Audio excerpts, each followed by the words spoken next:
Honorable members, Madam Speaker.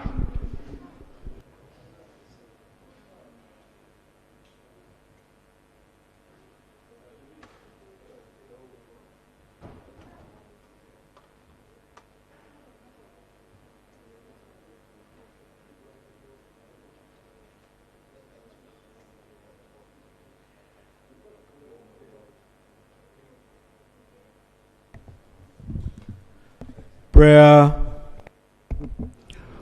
Almighty God, who in infinite and prudential goodness have appointed the leaders and parliaments for the rest of society and just government of humanity, we beseech you to look upon your benefit servants, your servants, whom you have been pleased to call the performance of such important trust in this land. Let your blessings send upon the assembled, and grant and admire as in your presence, treat and consider all matter that shall come under the deliberation, in so just and fundamental to promote your honor and glory, and to advance the good of those whose interests you have committed to your church. Amen.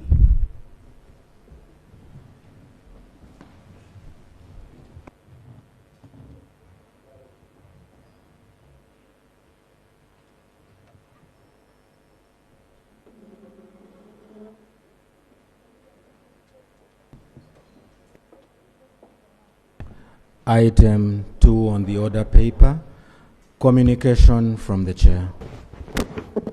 Honorable members, I want to welcome you back from the Christmas and the New Year festival.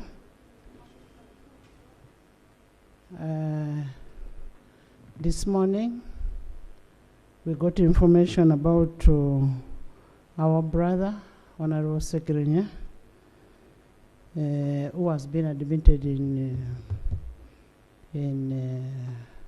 Rubaga Hospital. The information that we got was that he had passed on.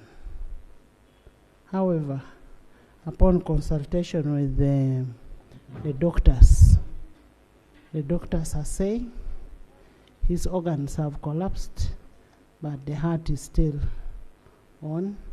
So ethically, they cannot pronounce him dead. So we'll keep the house posted, but he's in a critical condition. And we will make sure that you're informed of whatever is taking place in the hospital. Honorable Lope is in the hospital, he's coming back, he will give us information. Honorable members, in the spirit of African Union, as Parliament of Uganda, we want to congratulate Honorable Alban Sumana Bid, the Speaker of Ghana, for being re-elected. We want to congratulate him. And he's also the President of African Union Speakers, COSPA. The same is the President, where I am a deputy. Honorable members, this year, 2025, is going to be notably a political year, where various political parties will have primaries at various levels. They will have nominations, but as Parliament, we will make sure that we harmonize the parliamentary calendar together with the Electoral Commission calendar, so that you are also able to perform your duty as a member of Parliament, and you're also able to go and stand and maybe compete to come back to Parliament. So we will not disadvantage you. We will work together with you and see how we synchronize the calendar to fit the nominations of political parties, and that will be done.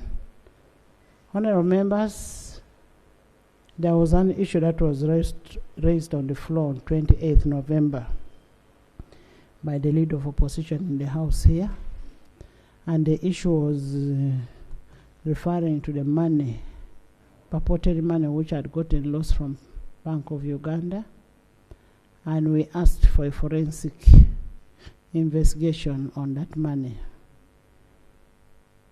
Auditor General has done a very good job. They've done a forensic investigation, and they've given me the report. The report is available.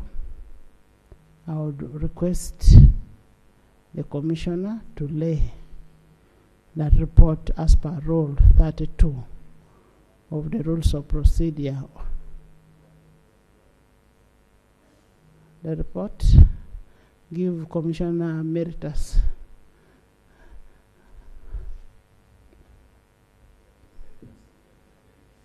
The Emeritus, Commissioner Emeritus. The other commissioners are in hospital. They've got. Honorable Bua, can you help me lay the report? Omujuche, a report. The report on the investigation of Bank of Uganda.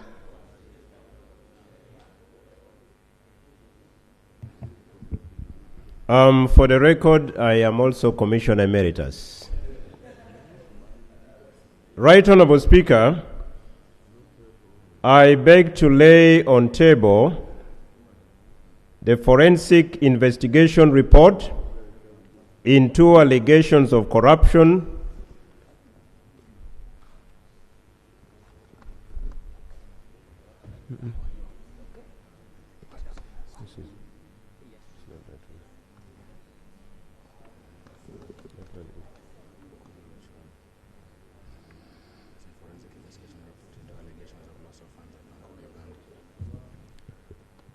I beg to lay on table the forensic investigation report into the allegation of funds at Bank of Uganda.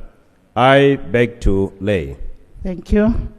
Honourable members, I've been in consultation with His Excellency the President on this matter, and looking at the ingredients that have been found there, they are criminal in nature, and because of the criminality in it, we will direct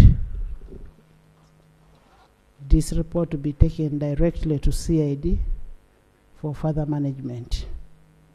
And CID, that's the Criminal Investigation Department, will report back to us on the action that has been taken. Honourable members, my attention has been drawn to the challenge that we have in most hospitals. In the blood banks, we don't have blood in the blood banks. We would request to get a report from the Minister of Health on the status of availability of blood in several hospitals. So the Minister should come and report to this House what action they are taking and what is happening. Honourable members, I'm also in receipt of a petition from the residents of Chakende in Kiriadongo district regarding the land conflicts arising out of a ministerial directive. After my communication, I will invite Honorable Linus Lompek to table a petition for onward referral to the Minister of Lands, Housing and Urban Development. Honorable members, finally, I'm aware that on 19th December 2024, the House received and referred the National Budget Framework Paper to sectoral committees. However, Section 9.3 of the Public Finance Management Act 2025 requires the National Budget Framework Paper to be consistent with the National Development Plan. This sitting, we shall approve the National Development Plan. It is after that is when we shall look at the NDP. I mean the Budget Framework Paper. After the approval of NDP 4, then we shall look at the Budget Framework Paper. There are committees that are already called ministries. That is irregular. Let's first approve the National Development Plan 4 before we look at the Budget Framework Paper. Honorable members, after the approval of the National Development Plan, we will give you 2 weeks to look at the BFP. Then you come back and report. Thank you. Yes. Madam Speaker, I'm well schooled on the power of the Speaker regarding matters that are classified. The rules also mandates you, and you are the chairperson of classified committees, to handle any matter that are of criminal, that of security nature. Madam Speaker, I'm not privileged to the report that has been laid regarding Bank of Uganda. But I would have just thought that exercising your power, that report would have handled by the committee that you share. That's a classified committee before it is referred for proper management. I seek for your guidance. Honorable Kenya, there is a very clear procedure on how to recommit the decision of the Speaker, and being a senior member in this House, you could actually follow that procedure. Winfred? I was actually following up on that matter. Well, one, I thought this was a report by the Auditor General, which report would ordinarily be passed over to the relevant committee of this House, which committee would come up with the report itself, and which report would be debated by this House, and then this House would either decide to forward the main report of the Auditor General and the report of the House to the relevant investigating authority. I thought that would be the right procedure, because I don't think this particular audit report is classified in any way. It is classified. Okay. It is a classified audit report, and I will ask Auditor General, CID, to report back in 1 month on the action that has been taken.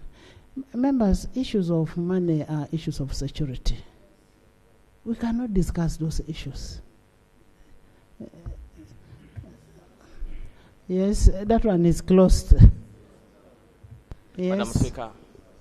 Madam Speaker, I do appreciate your communication concerning the not classify. That one has been closed. Madam Speaker has ruled, and Madam Speaker's ruling is always final. Madam Speaker, in your communication, you have submitted concerning electoral process organization, and truly, I want to appreciate Electoral Commission that we see it has started its activities, and even our political parties.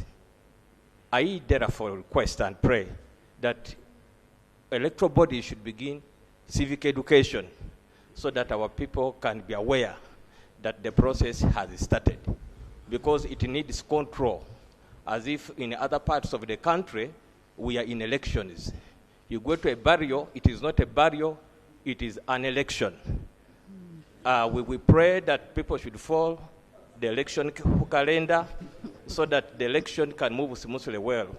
But also I request and pray that we follow your advice, that there must be good balancing between legislation work and politicking work so that the country moves well. But you don't have a political party. Me, I belong to NRM. I therefore, Madam Speaker, want to agree with you. Thank you. Honourable members, we have a lot of items on the order paper.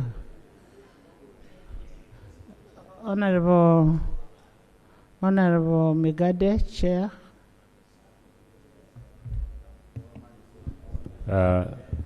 Yes, your man is safe. Thank you, Madam Speaker. Madam Speaker, I'm rising on a matter of national importance. Yesterday, one of my islands, that's Lyabana Island, in Lyabana Town Council, was gutted by fire, and over 300 houses were destroyed. But Madam Speaker, this is not the first time. Many times we have raised these issues, because normally when an island is gutted by fire, there is totally no response from police or any government agency, because we don't have fire brigade in islands, no fire boat in the islands. So islands are destroyed 100%, much as they are close to water. So my request at this time is one, ministry responsible should respond to the plight of these people. Many times the response has been in the form of food, but where 300 houses are destroyed and the response is only portion and beans, is not really appealing, much as it may be welcome. So we request that Office of the Prime Minister responds as soon as possible to the plight of these people with iron sheets, taplings, and all those other issues, because people are not going to cover themselves with the beans and and Posho. So, Madam Speaker, I so pray at the same time the other agencies like Uganda Red Cross, because many times when we have fire instances, because it is costly to go to the islands, even agencies like Red Cross can't go because you need 400 liters to go to one island. So everybody says we don't have money to go and assess. The districts also don't have resources to go, and the Prime Minister needs a report to respond. So we call for attention of this House and specifically Office of the Prime Minister. Thank you. Honorable Susan. Thank you very much, Right Honorable Speaker. Right Honorable Speaker, also just make an emphasis about the same matter of national importance about a fire outbreak in the Yabana sub-county. But I want to give just more information that the Yabana sub-county is one of the farthest islands in Buvuma district, and it's bordering Tanzania. Right Honorable Speaker, these people specifically, they are earning their source of income through fishing. It's not like Buvuma mainland where people are doing some agriculture. This one specifically, they are relying on fishing. And the reports we are having so far from that side indicate that so many boat engines have been destroyed. And these are the ones that can be used in fishing for people to earn a living. Right Honorable Speaker, I request that also government, one of my prayers is that government should review the emergency preparedness strategies, especially in the island communities, for us to be able to prevent and also respond to such strategies in the future. Thank you very much, Right Honorable Speaker. Thank you. Government.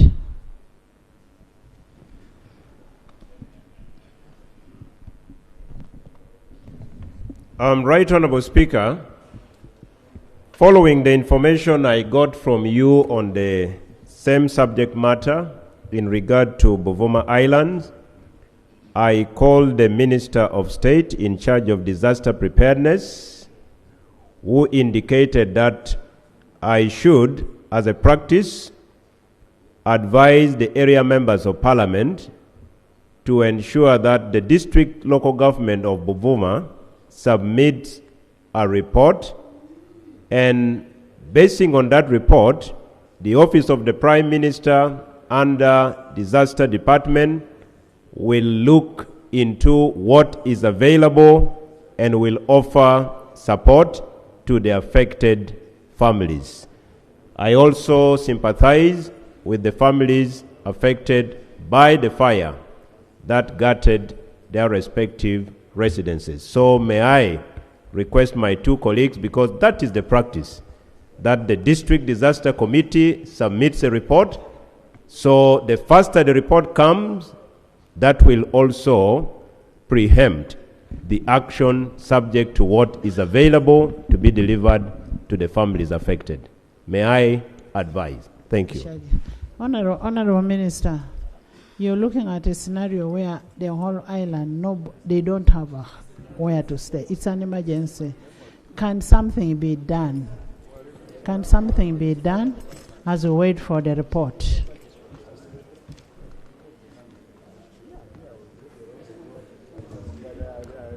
Right Honorable Speaker, I can undertake to move with my two colleagues such that we make calls in order to see what emergency response can be undertaken immediately as we wait for the report from the district local government.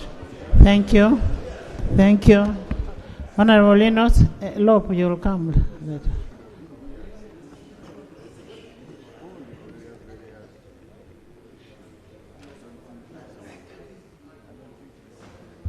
Thank you, Right Honorable Speaker, and Happy New Year to you and to my colleagues as well. Before me, there's a petition from the residents of Chankende Parish. The Speaker of Parliament of the Republic of Uganda, a petition against the directives of the Minister of State for Lands, Honorable Sam Mayanja, to the resident district commissioner, the district land board and other government bodies to open boundaries in Chankende Parish, an area where more than 10,000 individuals or community members live. Right Honorable Speaker, our prayer is for Parliament to send a committee of physical infrastructure to go to locus so that they can come up with the finding and report to the House. I beg to lay the report on the table. Thank you. The petition. Thank you. We are going to refer this petition to the Minister of Lands for status. Then after that, if we fail to get what we want, then the committee will handle. But for now, it is referred to the Minister of Lands, and that is pursuant to Rule 36 of the Rules of Procedure. Next item. Thank you, Right Honourable Speaker. Right Honourable Speaker, in the same spirit as we reviewed towards the end of last year, when you, in your speech, you talked about the Lopez issue of Bank of Uganda. In the same spirit, Right Honourable Speaker, as we were closing the year, there was an issue concerning recruitment of teachers in city schools. And you referred the matter to the Committee of Education.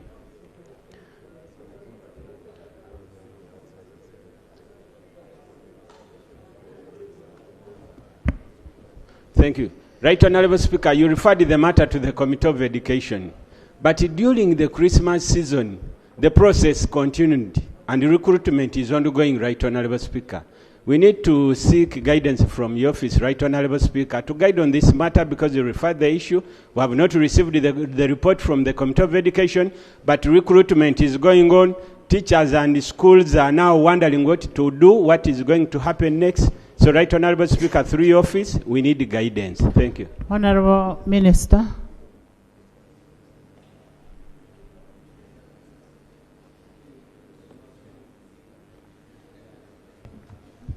Thank you very much, Right Honourable Speaker.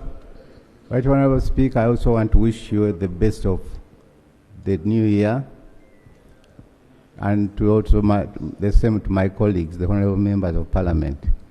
Right Honourable Speaker, it's true, we have advertised, as a ministry we have advertised, and the people have started applying. So the process of recruitment started.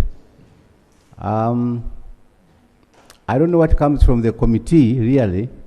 I don't know what the committee is doing about it, but for us, Right Honourable Speaker, we have continued according to the program. But there was a complaint there was a petition to that effect. There was a petition.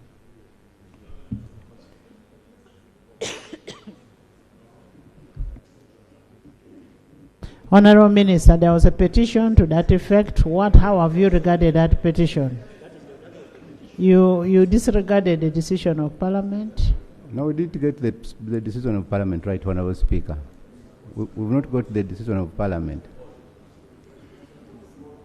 Right Honourable, let me follow up the Yes. Thank you, Right Honourable Speaker. Right Honourable Speaker, I was actually going to raise the same matter. The petition was actually made by the head teachers who are acting in these secondary schools to the Right Honourable Speaker, to the effect that majorly the Ministry and Education Service Commission had actually opened up these adverts to everybody, which is fine. But the bigger issue, Right Honourable Speaker, is that the head teachers and deputy head teachers who have been there acting in these secondary schools, I think there was a statement that they had absconded and therefore they will not be considered. So it's incumbent upon the minister to actually take this matter up, because the petition was even copied to the ministry and the PS. But the committee of health, Right Honourable Speaker, of education is handling this matter. Maybe we can ask them to expedite and bring the report so that the report can be laid and then the minister can take action. But there was also, Right Honourable Speaker, your directive, which was to hold. Unfortunately, the process is ongoing. So what happens in this case? Thank you. There is information from Dr. Pear. Thank you so much, Right Honourable Speaker, for giving way, and my honourable colleague. This information I want to give is that the Minister of Education presented the report here. And it is to that effect that members raise a lot of concerns, adding on top of the petition that was before the House. And I'm really surprised that the Minister is acting naive, as if he does not know anything. So that is the information I want to add, that I think the Ministry needs to come out very clearly if they really consider decisions and directives that come from this House. I thank you. Another information? Right Honourable Speaker, it's not information. And I just want to inform the Minister and the House.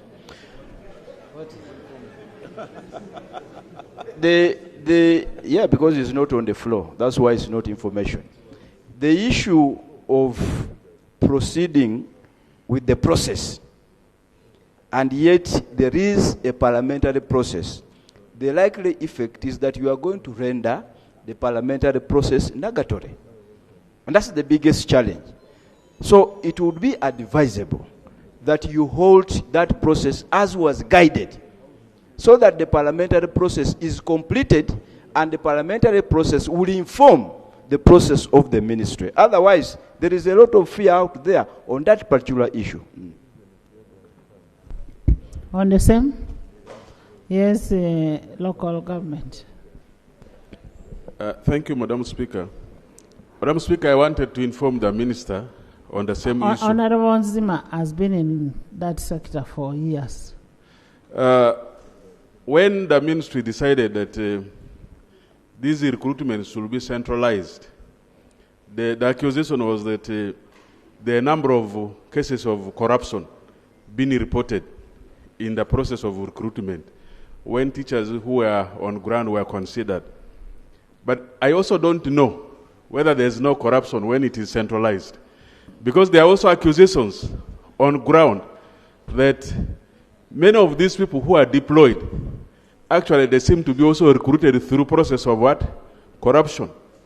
So the other issue is, previously, the same process they are following was also done. I have a live school, Romogi Seed Secondary School. It was one of the schools where teachers and head teachers were recruited under the centralized process. Many people use these opportunities to access recruitment, to access government payrolls. Once they are taken to those village schools, they ask for transfers. They run away and abandon these schools. If you go to Rumogisid now, the school has only around 5 teachers. Many of them have run away. So these teachers have been sacrificing. Not all these schools are started by government. Many of these are community schools where teachers and head teachers, for example, one of the schools is Kerwa City Secondary School in my constituency. That school started in 2005. The teachers, the head teachers were all there in place. When they were locally building the schools, I even equally contributed iron seats to them. But this is a situation where you are saying these ones who have been sacrificing without pay or very little pay do not matter. You should do your things. I think let's be considerate. Honorable Minister, if this Thank you, Madam Speaker. the people who have been sacrificing are competent, it's about competence. If they are competent enough, why wouldn't you leave them in those places?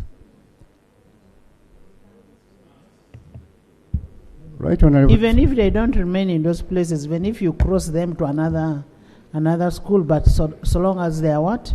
They are recruited. Right, Honorable Speaker. The whole idea here is to fight corruption that it was trying to.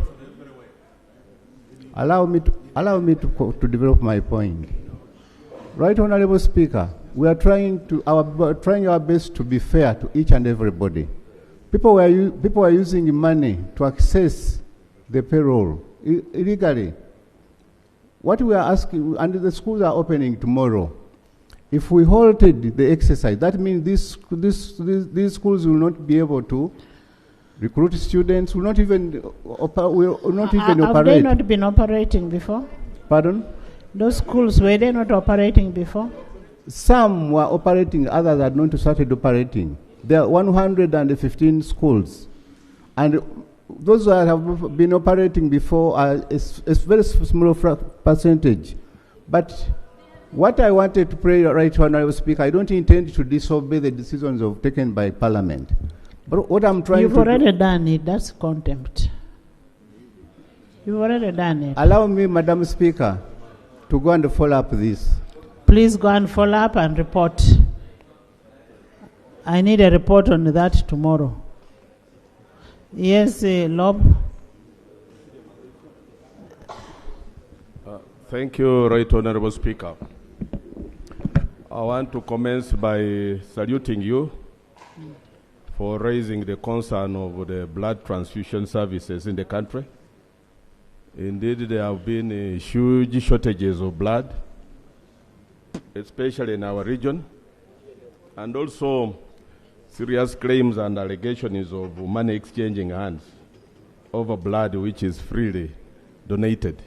And I would wish that your directive would require the minister to furnish this house with a statement in the shortest of time possible.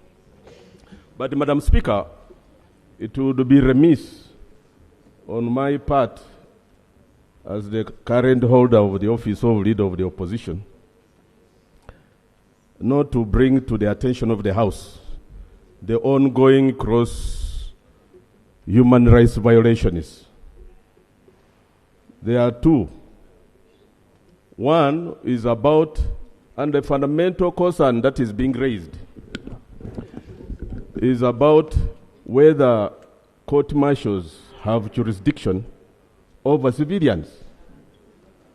And what is occupying majorly the minds of the legal minds, majority of whom are in this house, is whether court martials qualify to be courts of judicature. But two, and most importantly, is about the powers that be threatening to infringe on the liberties of the citizenry, especially by threatening to ban the constitutional right of bond. Soon, I don't know whether he's going to work around the clock to move this house to repeal some of the sections that give those liberties.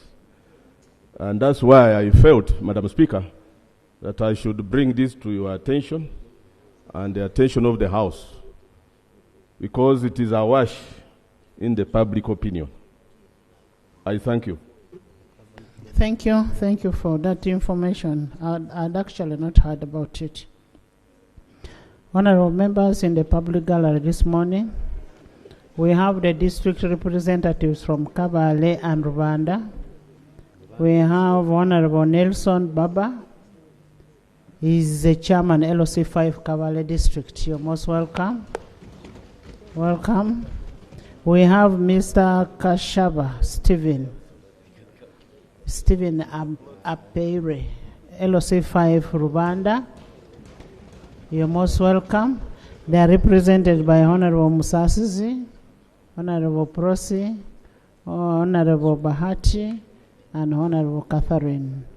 You're most welcome. And thank you so much. Honorable Nwagaba, the Shadow Attorney General. Where is the Shadow? You are very good members of Parliament, Chairman.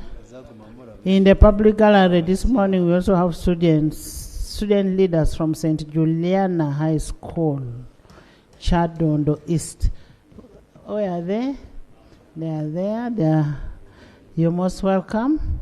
And they are represented by Honorable Mwada and Honorable Nalwima Ethel. Ethel, you can greet your student leaders. Thank you so much, Right Honorable Speaker. Right Honorable, allow me also on behalf of the Uganda Parliamentary Forum for Children to welcome our youngsters You are most welcome. This is Parliament of Uganda. And the one on floor is the woman MP for Wakiso District, Honorable Betty Ethonali. I stand firm. I'm representing the district well, and we are here talking for you, planning for you. Thank you. Welcome once again. Thank you, St. Juliana. You're most welcome. They are my visitors. They came to see me, so I told them they should come and see the proceedings of the House. Jonah? Thank you, Right Honourable Speaker. Madam Speaker, before we broke out, the Shadow Attorney General, Honourable Winfred Newagaba, had sought intervention of the executive regarding matters of administration of justice in this country.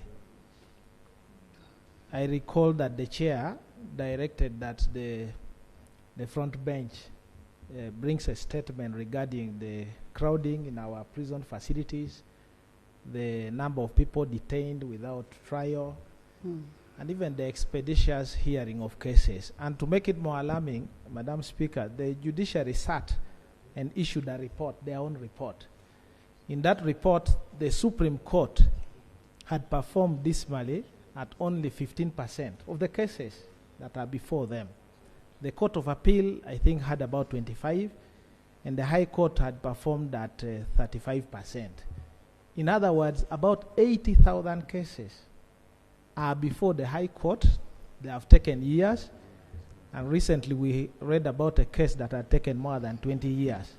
That cannot be the spirit of the provision of the Constitution about expeditious disposal of cases. So I wanted to beg your indulgence that you ask or rule that the Minister of Justice and Constitutional Affairs complies with that commitment to bring that detail here so that Parliament can see how to help the other arm of government, which is the judiciary, to be able to do its work. Of course, we did part of our work. When we passed the administration of judiciary bill into law, the assumption was that the judges and the judicial officers were going to be so comfortable with the benefit that they would do their work. We even approved more judges. We even approved more judges, etc. But to my disappointment, the rate at which the cases are being disposed of has even slowed down. So what is demotivating our judicial officers from doing their work? That cases are filed, and some files actually, I'm told, disappear. Cases are not being fixed, and people are losing confidence in the judiciary. Once the public loses that confidence, then this country is going to get doomed, Madam Speaker. Thank you. Knowing that when you delay justice, that is justice denied. So we need that report. Government, we need the report. Government, we need a report. Madam Speaker, we shall follow up with the Minister for Constitutional Affairs and report back to the House. Thank you. Next item. You have something? Yeah, thank you, Madam Speaker. Mine is a procedural point because I submitted a request to raise a matter of urgent importance You will from bring, my constituency. honorable members, today is a Thursday, matters of national importance will come at the time of Prime Minister's time. Please. Thank you. Next item. Next item. Item 3 on the order paper, laying of papers. 3.1, the annual report on the state of equal opportunities in Uganda, financial year 2023-2024. Pursuant to Section 24(2) and 3 of the Equal Opportunities Commission, I will invite the Parliamentary Commissioner to table the annual report. Honorable Mujiche. Honorable Mujiche. Can we have the report first?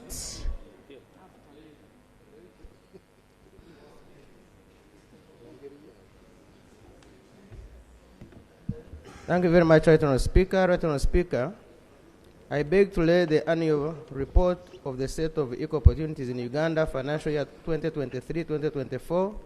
I beg to lay. Thank you. The report is accordingly referred to the Committee of Equal Opportunities. Item 3.2, the annual report of inflows, outflows, and assets of the Petroleum Fund for the period ended 30th June 2024. Pursuant to Section 59(1)(b) of the Public Finance Management Act, the Minister of Finance will lay the report.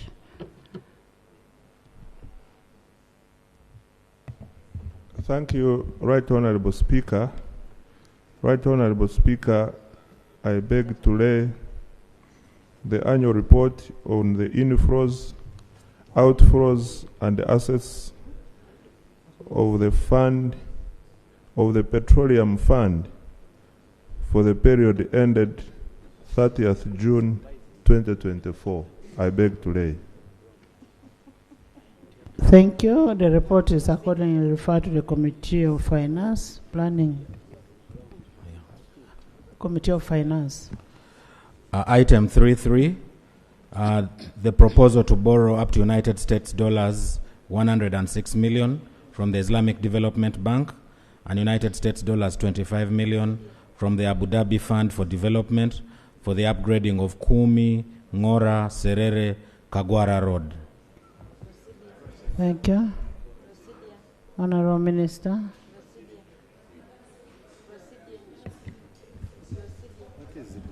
Madam Speaker. Honorable members, will amend the order paper to have that loan laid on table. That is a very important road that... Madam Speaker, I beg to lay on table the proposal to borrow up to United States dollars 106 million from the Islamic Development Bank and United States dollars 25 million from the Abu Dhabi Fund for the development of the upgrading of the Kumi, Ngora, Serere, Kagwara Road, 98 kilometers. I beg to lay. Thank you. Pursuant to Rule 155, the loan is referred to the Committee of National Economy and report back to the House. Yes.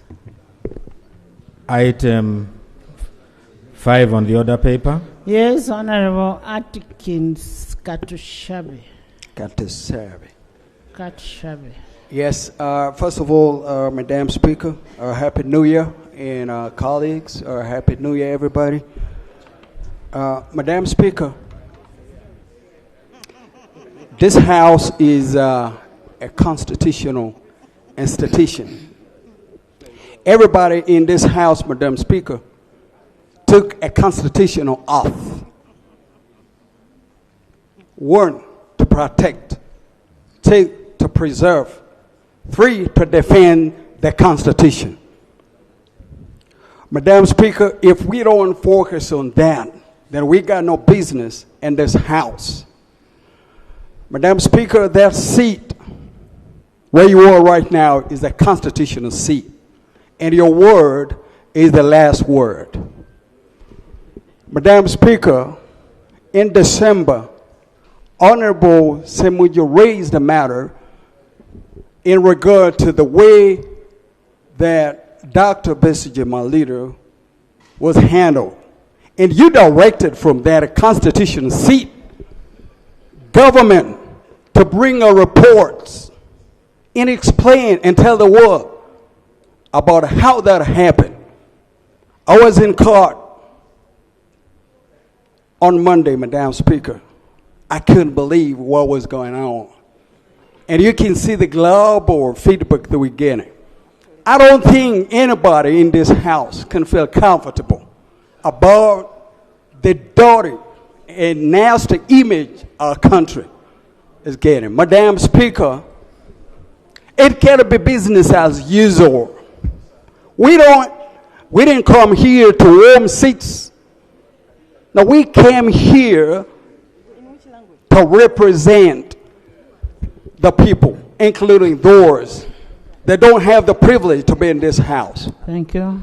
Madam Speaker, through you, I request you to demand government to summon the relevant minister to come and give an account of why Dr. Besigye is going through what he's going. Not my former leader, my leader. As a matter of fact, I am the cabinet minister for foreign affairs in the people's government led by Dr. Besigye, for your own information. But my point, Madam Speaker, is for evil to thrive, you need one ingredient: good people like you and me to do nothing about it. It can't be business as usual, Madam Speaker. This parliament cannot be rendered useless as if we don't have a presiding officer. She rules, she directs cabinet, and they just ignore it. Not at our watch. Madam Speaker, I demand through you and respectfully that before the close of this plenary, government has to come and give an account. Thank you. And my final request, Madam Speaker, that Dr. Besigye and Haj Kamala plus the lawyer be released immediately and unconditionally. Thank you very much, Madam Speaker. Honorable members, what Honorable Katushabe is raising is the same as what Honorable Duru raised. Those are matters of administration of justice, and this should be responded through a paper, and a report should be brought to this House by Constitutional Affairs. AG, Doug, we need a report to that effect. Before we broke off from this House, we had asked for a report on what was raised by Honorable Semujo. We may not discuss what is in court, because that would amount to sub judice.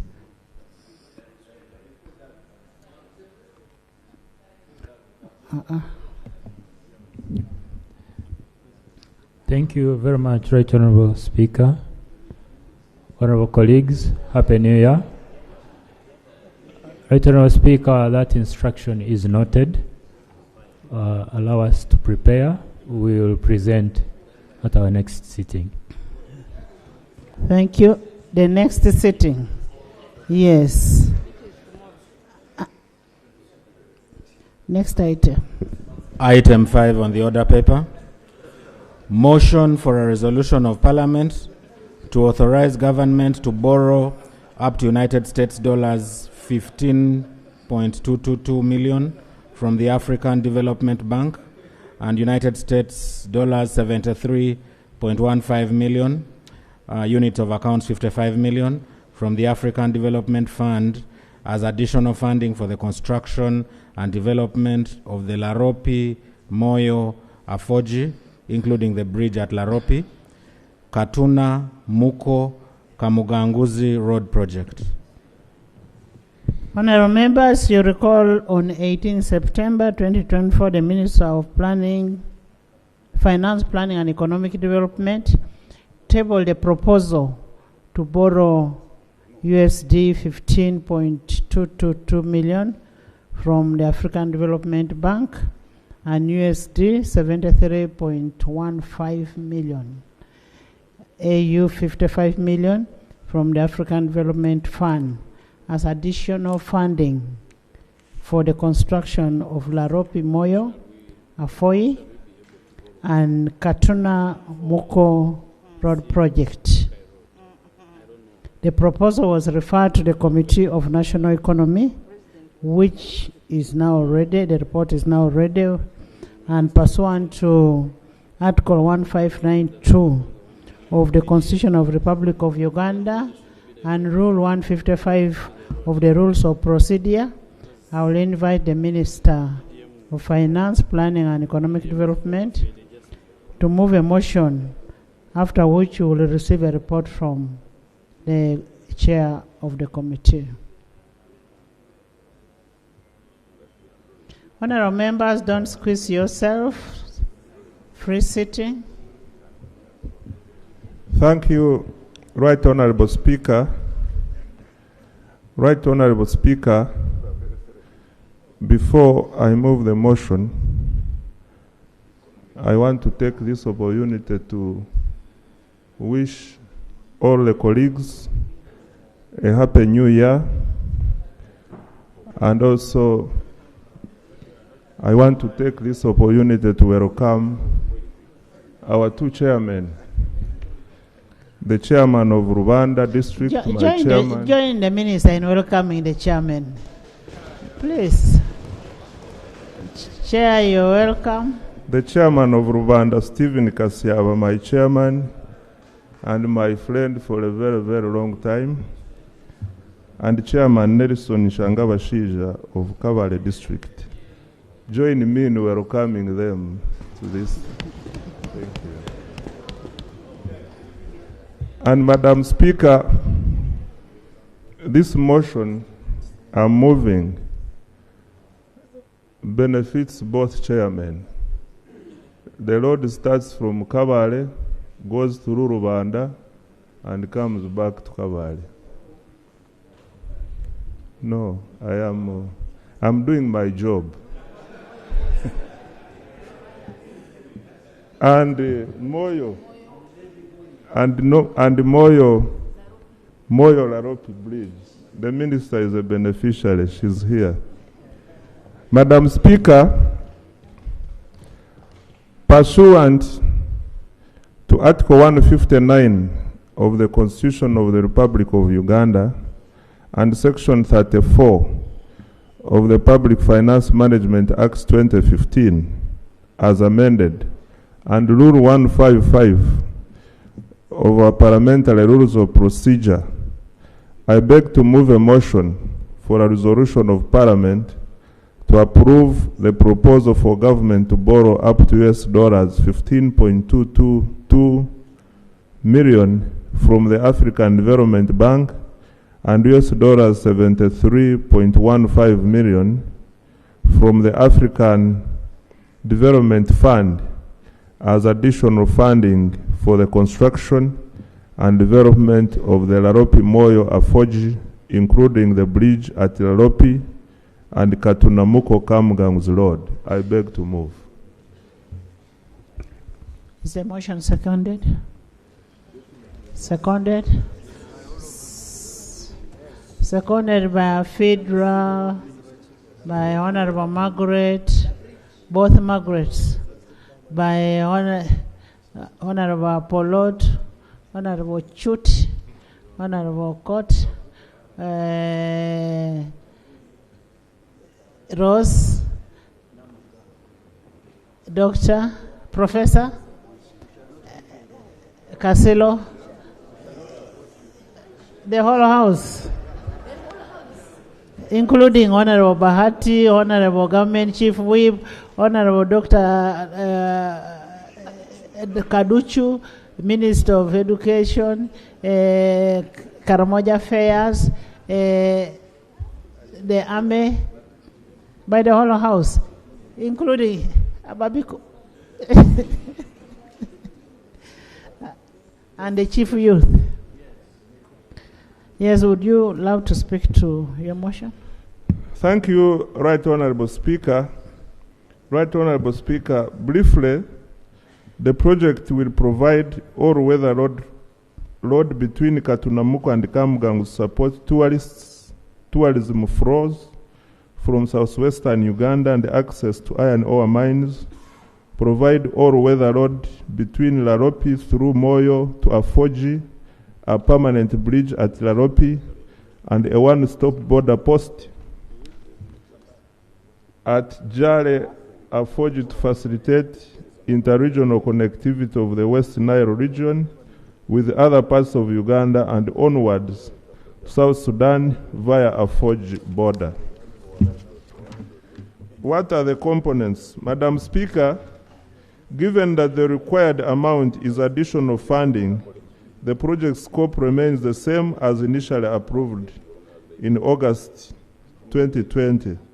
The project has 4 components. One is the road and bridge civil works in 2 lots, project implementation support services and institutional support and compensation and resettlement of the project affected persons.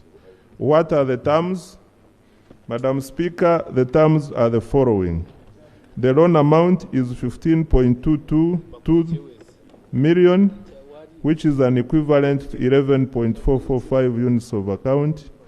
The period is 25 years, including the grace period of 8 years. The interest rate is the base rate plus funding cost plus lending margin plus spread adjustment rate plus maturity premium. And the commitment fee is 0.25% per annum on the undisbursed loan balance. And the front-end fee is 0.25% of the loan. The terms of the ADF loan are as follows. Loan amount is $73.15 US, an equivalent of 55 million units of account. The loan period is 50 years, including grace period of 10 years. Commitment fee is 0.5% on the undisbursed loan amount, and the service charge fee is 1% per annum of the disbursed loan, and the amortization loan is 40 years after expiration of the grace period. Madam Speaker, the conditions precedent to first disbursement are as follows. The loan agreement shall enter into force upon fulfillment by the borrower of the respective provisions of Section 12.01 of the general conditions applicable to the loan agreement of the ADB and the ADF. The obligation of the bank and the fund to make the first disbursement of their respective loans shall be subjected to the execution and delivery of a subsidiary agreement between the executing agents and the borrower for each loan agreement in form and substance satisfactory to the bank and the fund respectively. What are the financial implications? Madam Speaker and colleagues, the total project cost, including physical and price contingencies and the resettlement action plan with a compensation cost net of taxes is United States dollars 292.87 million. The project will be financed by the ADB, ADF, and the government of Uganda. ADB shall be the lead financier, contributing up to US dollars 252.83 million, which is 86.3%, consisting of an ADB loan of 135 million units of account, an equivalent of 179.68 million, and the ADF loan, an equivalent of 55 million units of account, which is $73.15 million, while government's counterpart contribution is up to US dollars 39.03 million and 13.3% of the total loan, with US dollars 27.44 million for RAP compensation and US dollars 11.06 million for civil works, an equivalent of 7.1%. In addition, also they secured a grant from the Bridges for Prosperity up to US dollars 1 million. This will be channeled through ADB and will cover the construction of the 10 village footbridge under Component 1.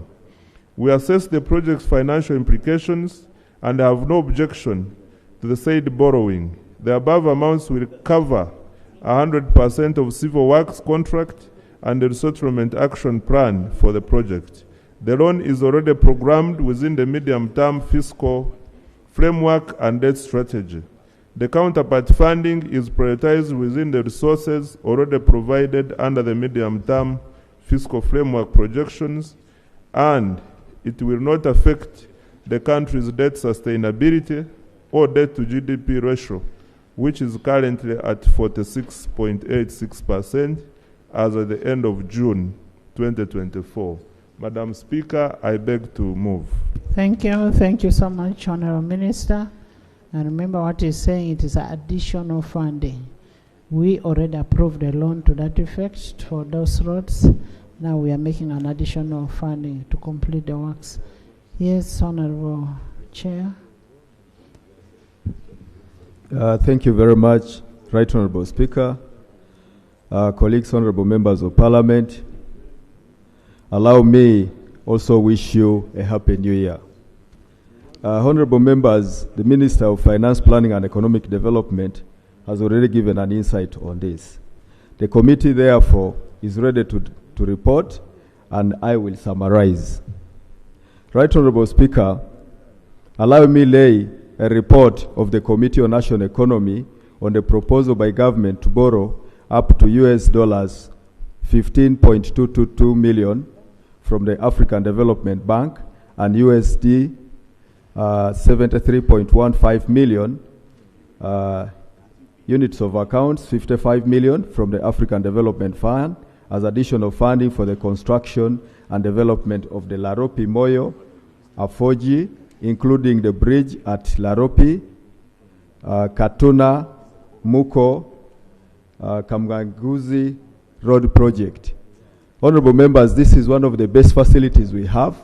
This loan has a national character since it covers about 3 regions, and therefore allow me, Right Honorable Speaker, to lay the minutes of the committee and the report of the committee to Parliament. Please lay.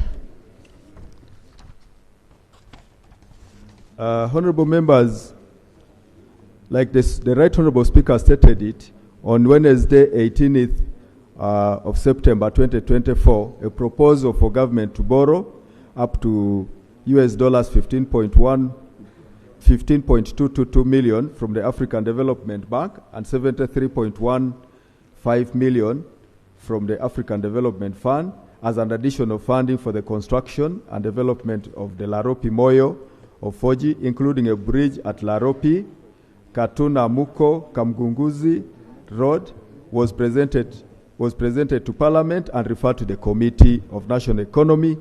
The committee considered and scrutinized the loan request and now reports. Honorable members, the Honorable Minister has already given the details of the project, the components of the project, the debt sustainability of the country, and therefore, Honorable members, allow me just proceed to the committee's recommendations and observations. Observations and recommendations of the committee. The Minister already gave the terms and conditions of the loan for both facilities, the one for ADB and the one for ADF, loan components, and therefore, honorable members, the committee made the following observations and recommendations.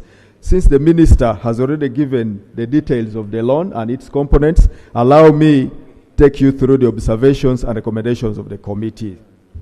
Honorable members, one of the observation number 1, that is 10.1, that is low performance of the projects under the sector. The committee noted that almost all ongoing projects in the works and transport sector have faced slow performance, and this is attributed to slow disbursement rates, delays in procurement process, incomplete or errors in designs, compensation issues that make sites inaccessible, bureaucracies, delayed payment due to lack of funding, mostly brought by conditions precedent in the disbursement, among others. The committee particularly observed that financing agreement for the for Namagumba, Budadiri, and Nalugugu, that's the 29.0 kilometer road project, was approved in May 2023, 3 years later after the approval by Parliament in August 2020. Further noted that the delays in the implementation or executing critical road infrastructure project create a significant impact on the service delivery, economic growth, and overall stability of the infrastructure sector. The committee recommends that for efficient and effective implementation of this project, the implementing agency should ensure adequate identification and evaluation of risks that occur throughout the project cycle to ensure that they are adequately mitigated to avoid further delays. Observation number 2, variation in the project scope.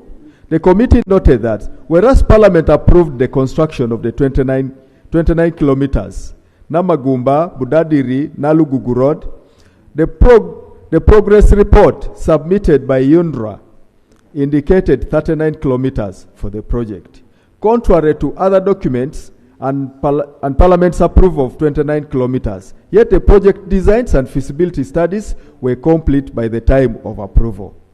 The committee also noted that the unit cost of constructing the Namagumba, Budadiri, Nalugugu Road, inclusive of land acquisition, had increased from US dollars 1.87 million, a total of USD 54.35 million for 29 kilometers, to 1.95 million, a total of USD 75.9 for 39 kilometers in the additional funding request before Parliament. The scope change implies that the project resources were allocated to tasks that were not originally planned for. The committee recommends that the Ministry of Works and Transport should ensure that the additional scope of the project does not compromise the quality of the works during the project execution. The committee also recommends that the appropriate procedures and approvals are sought by implementing agencies, in this case UNRWA, before changes in the scope that affect resource availability are affected. Observation number 3 is lack of readiness at approval of loans. The committee observed that at the first approval in 2020, the Namagumba, Budadiri, Nalugugu, and Loropi Moye Afoji Road projects have complete feasibility studies and detailed designs, while the studies for Katuna Muko, Kamganguzi Road, and the Laropi Bridge were still ongoing. The committee has learnt that this is the reason as to why the Namagumba, Budadiri, Nalugugu commenced in 2023, while the other two components stalled. This has in turn increased the cost of the project by 105.3 million US dollars, that is 40% from the 263.5 million that was initially anticipated. The committee recommends that government and the implementing agencies should always ensure that all the readiness required are in place before loan requests are brought to Parliament for approval, so that projects commence immediately after such loans are approved. Observation number 4 is the project institutional and implementation arrangement. The committee observed that Section 5.002 of the financing agreement clearly stipulates that the Uganda Road Fund Authority shall be the executing agency for the project. Right Honorable Speaker, I believe this one has been overtaken by events, and allow me skip it. Yeah. Observation number 10.5, project financing. The committee noted that this project has four financing components, namely US dollars 164.458 million from the African Development Bank that remained of what was approved by Parliament is 2020. USD 15.22 million of a new funding from ADB, 73.15 million US dollars from ADF, and 39.03 million from Government of Uganda counterpart. The committee noted that the ADB component, whereas the request to Parliament indicated the intentions to borrow only the additional funding, the loan agreement indicates that the aggregate of the two components amounting to 179.68 million will be borrowed. The committee recommends that Parliament approves the additional funding amounting to 15.222 million from the African Development Bank. In conclusion, the committee recommends the proposal by government to borrow up to 15.222 million from the African Development Bank and 73.15 million, equivalent to units of account 55 million, from the African Development Fund as additional funding for the construction and development of Laropi, Moyo, Afoji, including the bridge at Laropi, Katuna, Muko, Kamgagizi Road, be approved subject to observations and amendments. I beg to move. Thank you. Thank you so much, Honorable Chair. Do you have a minority report? Right Honorable Speaker, we don't have a minority report. This was the consensus by the committee. But I got a minority report in my office. Right Honorable Speaker, my office is not aware of the minority report. I'm just receiving it here in the floor. I think he has just written it. But Right Honorable Speaker, since this house belongs to Ugandans, we can allow. Did you submit the minority report to the chair? Let's hear his areas of dissent. Right Honorable. Honorable members, let's hear the areas of dissent of the member. Thank you, Right Honorable Speaker, for your wise ruling.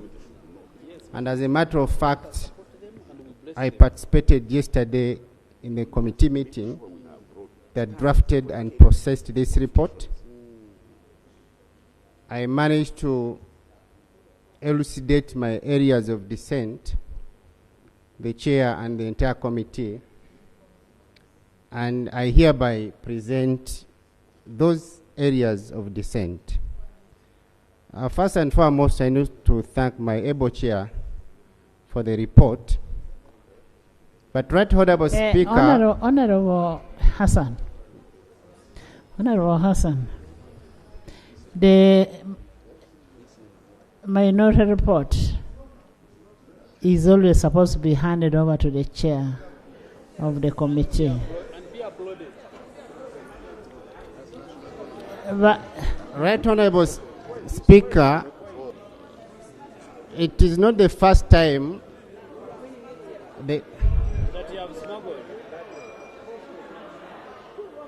Honorable members, Honorable members. Honorable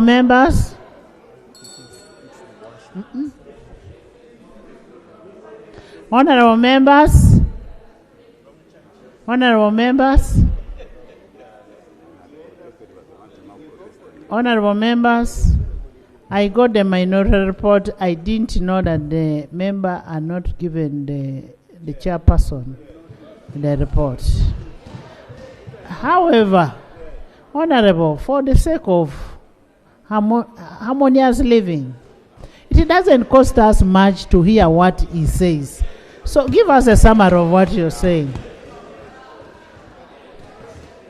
Right Honorable Speaker, I'll go straight to the summary of this report.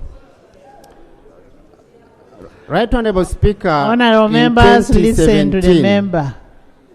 In 2017, the President of Uganda gave us an executive directive, an executive order that the Minister of Finance, or for the Minister of Finance to process or borrow, there should be a letter of clearance from the President. And since then, all loans brought to Parliament have passed that requirement. This particular loan, Right Honourable Speaker, did not provide a clearance from the President. What they gave us was a clearance for the original loan.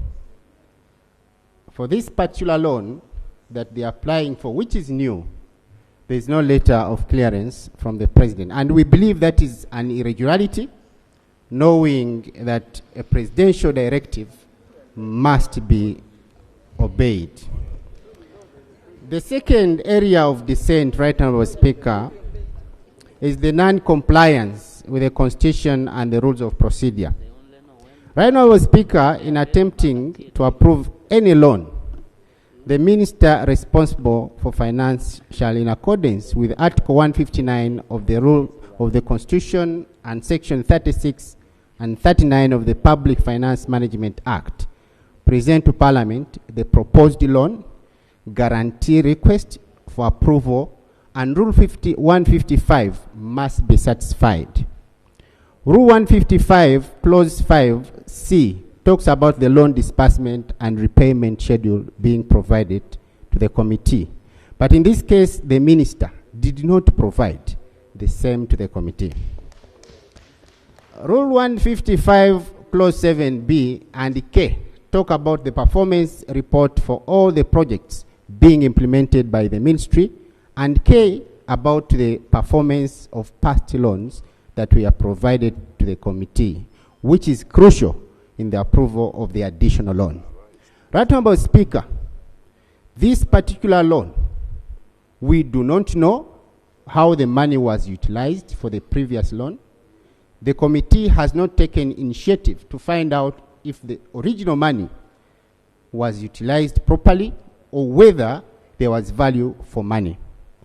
Right Honourable Speaker, before this House approves the funding, the Committee on National Economy needed to physically visit the project and ascertain the exact amount that has been utilized for this particular project. The committee finds no reason to first visit the project, rather to first process of the first visit the progress of the project before the approval. So they went ahead to approve a loan without knowing what was happening on the ground.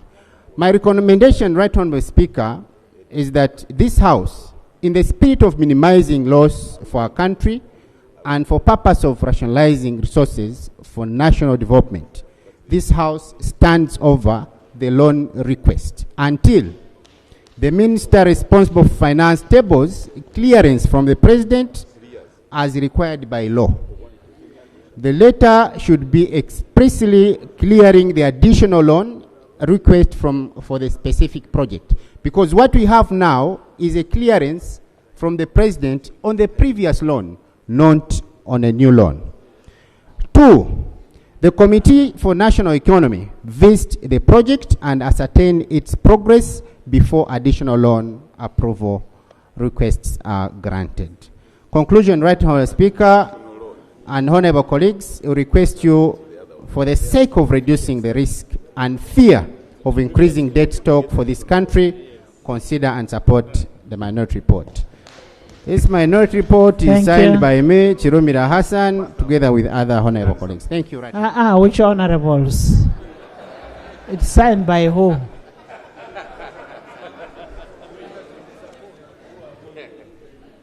Right Honourable Speaker, this report is signed by me, Chirumira Hassan. Other colleagues are still coming back from their constituencies. Honourable Chirumira, the report is only signed by you. Minister of Finance. Thank you, Madam Speaker. I want you to address the issues of dissent. Madam Speaker, yes, I am always on point. Honorable Chirumira raises three fundamental points. One is that the loan was not cleared by the President. Madam Speaker, this is not a new borrowing. We are just seeking an addendum in the form of additional borrowing. What is the procedure here? The Honorable members, listen. You see, it is important that some of you listen so that you are able to appreciate how these things are done. Madam Speaker, when we are procuring a borrowing for a project, the condition is that the project must be cleared by the President, which happened on 13th of November 2017, when this project was procured. When additional borrowing is required, the requirement is that we must go back to Cabinet, where the President is the chairman, and we get approval. Madam Speaker, I wish to inform the House that this additional borrowing was presented to Cabinet on 2nd of September 2024, and the minute extract is attached. Madam Speaker, he also alleges that we have not reported on the performance of loans. Madam Speaker, this is a legal requirement under the Public Finance Management Act that we must regularly report to this House on the performance of loans and grants, and the reports always timely come to this House. I want to invite the honorable colleague to get to the library where these reports are stored, and you can always find this information as and when you need it.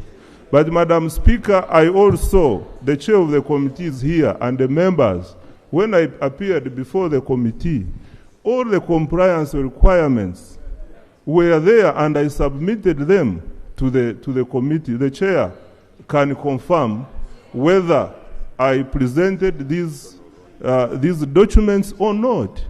Madam Speaker, I think these are the two. Going to the field,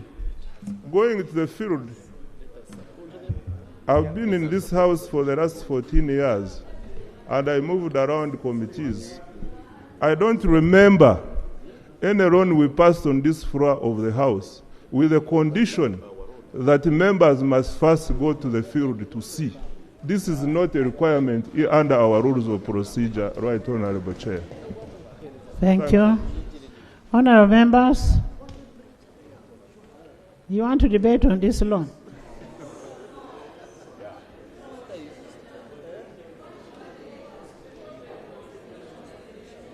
We have a very important item coming up, the National Development Plan. That is the item that is coming up. The chair, do you have what to add on areas of dissent? And I will only give Honorable Mujiche. Right Honorable Speaker, I want to concur with what the Minister of Finance, Planning and Economic Development has stated. At the time of processing this loan, we called for all documents, and all these documents were provided for. Unfortunately, my colleague, Honorable Chirumira, at one point, I think when they were submitting the other documents that were lacking, he was not in the meeting. So, but it was a Christmas holiday. I want to... I really want to, I want to implore him to move in tandem with the committee. Thank you. Yes. Thank you, Right Honorable Speaker. Right Honorable Speaker, with our chair, I'm a member of the committee. And this is for us all, the interest of this country and the interest of us as members of Parliament. Madam Speaker, we would have signed Chirumira's report if we were with bad motives. We said, let's sign the report. But through your office, Right Honorable Speaker, we need to request the minister on most occasions to follow the guidelines and what is supposed to be there. We sign because it's in the interest of the country, but there are some things that the minister doesn't follow. So through your office, Right Honorable, we needed to seek you papers and have the minister follow. Thank you. Honorable Minister, the members need to get value for money. They need to visit the ground and see whether the money that had been approved has done a good job. So in the interest of the national interest, in the interest of this country, and this being a very important road, we will approve the road. But next time, you have to make sure you provide money for the committees to ensure that they go and do their work. That's why, the committees cannot go to the to visit because there is no money. Honorable members, there is an issue from Honorable Mujiche. Thank you very much, Right Honourable Speaker. You sit. Right Honourable Speaker, I want to congratulate the Minister, the Chair, and Kasiro here. Kabari Rubanda Moyo, Rarope, Ngora, and Serere. I want to congratulate you. However, I have a concern, Right Honourable Speaker, to the Minister of Finance. On the 19th of June, UNRWA wrote to Finance informing you that the Wizwera Buhweju Kabwohe Road. Actually, let me read the letter if you allow me. Can we first finish this loan? Then you bring that one. Honourable members, I put a question that the motion for a resolution of Parliament to borrow up to USD 15.222 million from the African Development Bank and USD 73.15 million, UA 55 million from the African Development Fund as additional funding for construction of Laropi, Moyo Afoi, Katuna Muko, Kamugaguzi road project be approved by this House. Those in favor say on the contrary nay.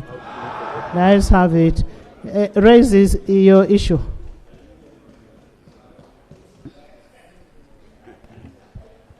Thank you so much, Honourable Speaker. Honourable Speaker, my issue is in respect to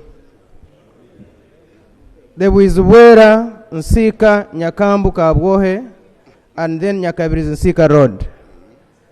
Right Honourable Speaker, on the 19th of June 2024, UNRWA wrote to Finance about this road, and the letter is addressed to Minister of Finance. The Uganda National Roads Authority has concluded the procurement of a contractor for the above-named project. China Railway 18th Bureau Group Limited has been evaluated as the best bidder for the civil works for the upgrading of Kabwohe, that road, from gravel to paved standard at the contract price of 249 billion 774 million 884 shillings. The Solicitor General has advised that we confirm financing with your ministry and obtain approval from Parliament before clearing the signing of the above contract. Being a priority project in the National Development Plan 3, UNRWA needs guidance on the way forward. The purpose of this letter, therefore, is for this issue to you for guidance. Right Honourable Speaker, it's a road that has a contractor. The cost, the price is already agreed on. It is pre-financing. The letter was written on the 19th of June. It covers the districts of Mbarara, Buhweju, Shema, and Igara, and Bushenyi. Right Honourable Speaker, Finance has refused or failed to respond to this letter, and all is needed is just a commitment because it is pre-financing. My concern, Right Honourable Speaker, is to the ministry. Why has the ministry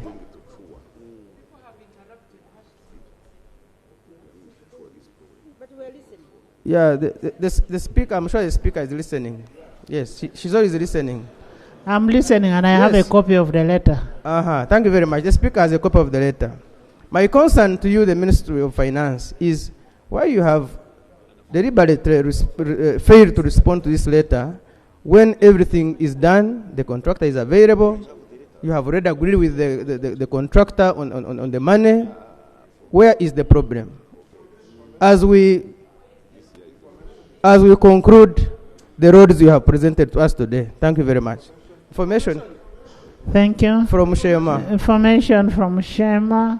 Right Honorable Speaker, the road that is being talked about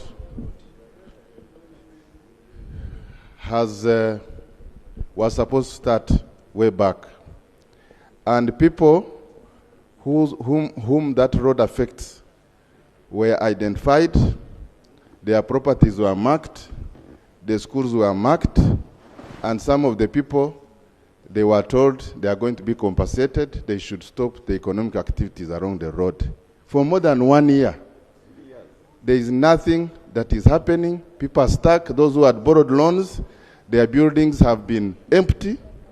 And the ministry, when you go to the Minister of Finance, he tells you, I have done my part. Go to Minister of Works. When you go to Minister of Works, the minister tells you, Minister of Finance, we are waiting to hear from them. We need to understand what is going on from the Ministry of Finance about this particular road, because our people need to move on. If you are not doing the road, tell us so that we inform our people, they restore their buildings, and they do their economic activities. Thank you.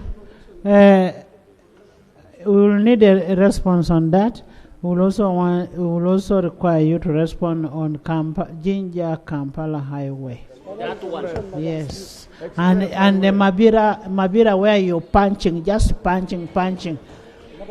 Yes, Honourable Minister, just get. Thank you so much, Madam Speaker. Madam Speaker, in the same spirit, the President of the Republic of Uganda, General Yoweri Kaguta Museveni, wrote a letter that he had got a contractor, this is Siko company, that was going to use its own money to construct the road from Kabohe. Pre-financing. Yeah, pre-financing. From Kabohe, Chitagata, Mutara, Kabira, to Rukunjiri Road. And he wrote a letter to finance. Since then, it is now 3 years down the road. That road had even appeared in the budget. And for the last 2 years, it disappeared. We don't know what happened. Can the Minister of Finance clarify on this directive from the President? Thank you. Honourable Basil. Basil, then we get a response from the Minister first. Thank you, Right Honourable Speaker. The same road that is being talked about and presented by Honourable Mwishe is listed as number 77 in the 4th National Development Plan as feasibility. When it has no feasibility, page 352. Now you're taking us to NDP4. Yes. Before we go there. Yes. That is legislating in anticipation. Yes. Thank you very much, Right Honourable Speaker. Right Honourable Speaker, the President has written several letters on pre-financing of various roads. One of the other roads that I want to bring to the attention of this House is the Namutumba, Nabumali, Nabumali, Busorwe, Namutumba Road. And that connects also Tororo, Nabongera Road. Yes. That is on NDP4. It is on the NDP4. Right Honourable Speaker, the clarification I want from the Minister is to tell this House what happens with the pre-financing of these roads. That's what I want to find out. Honourable members, you're discussing what is going to be discussed next. what is going to be discussed next, because I am privy to what is on the NDP 4. That's why I'm saying wait for the report. Honourable Minister. Madam Speaker, the much hyped Namagomba Muyembe Road, Narugugu Road, Madam Speaker, which for the last 7 years has been earmarked for tarmacking, is merely being used in this loan as a formidable weapon to approve monies for other regions. Because what they have already earmarked to do is not a tarmacking of the road, but construction of a camp, a temporary shelter for accommodation of equipments and tools. Honestly, is that fair to the region? Because this road, for time immemorial, has been together with the Vududa Sacho Road. But that one was kicked out. And this one, which survived still, is being used as a mere weapon to get or siphon funds for other regions. I see this as being insincere and very unfair to our region, Madam Speaker. Thank you. Honourable members, Honourable Minister, I don't know where Minister of Works is. The Mabira Jinja Highway. The other day I was traveling, wasn't I? I was with you. All the cars, all the tire cars were cut. Can we really work on that? Just that smaller part?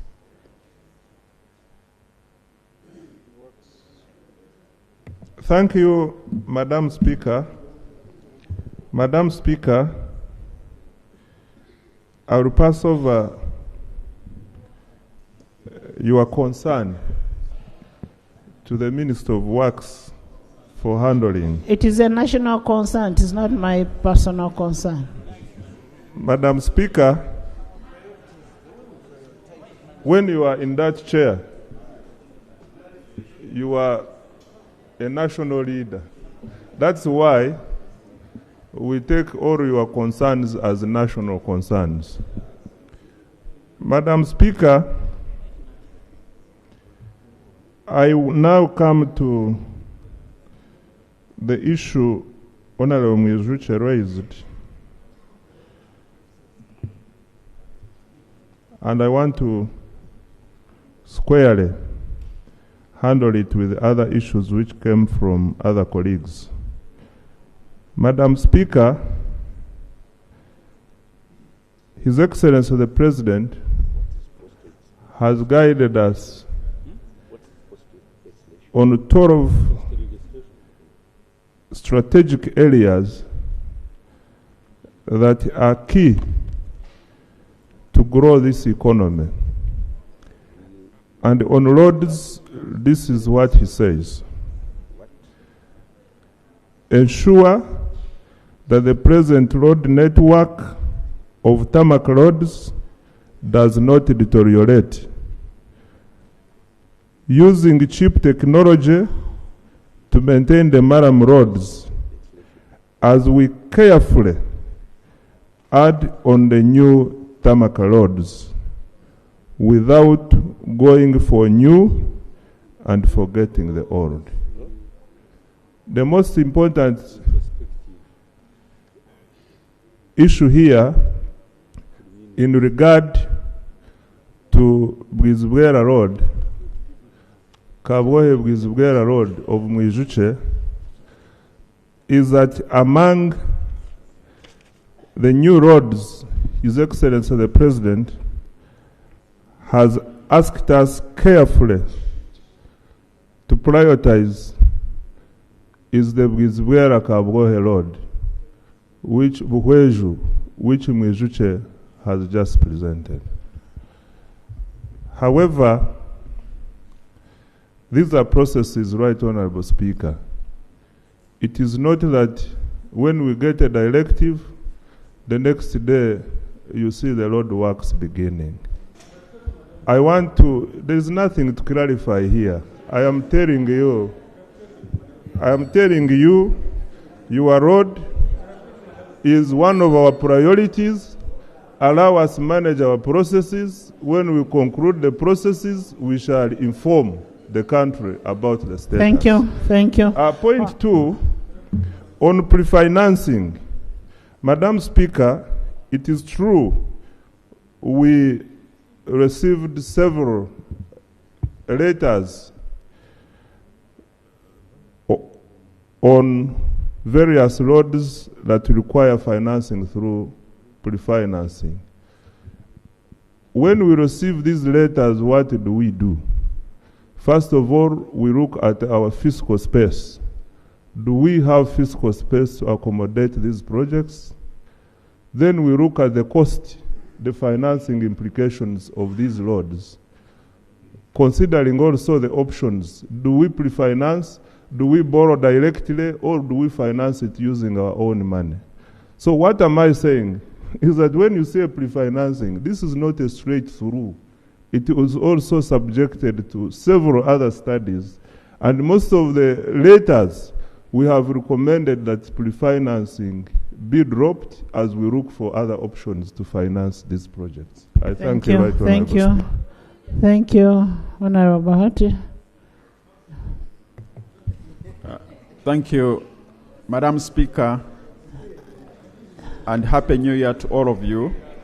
I wanted, Madam Speaker, to thank you for the loan that the House has just approved, Lolopi, Moyo, Afoji, Katuna, Muko, Kamgang's Lord, the additional resources that we needed to complete this load, which is part of my constituency, but most importantly, the economic activities, including the 312 million tons of iron ore in our region, the tourism.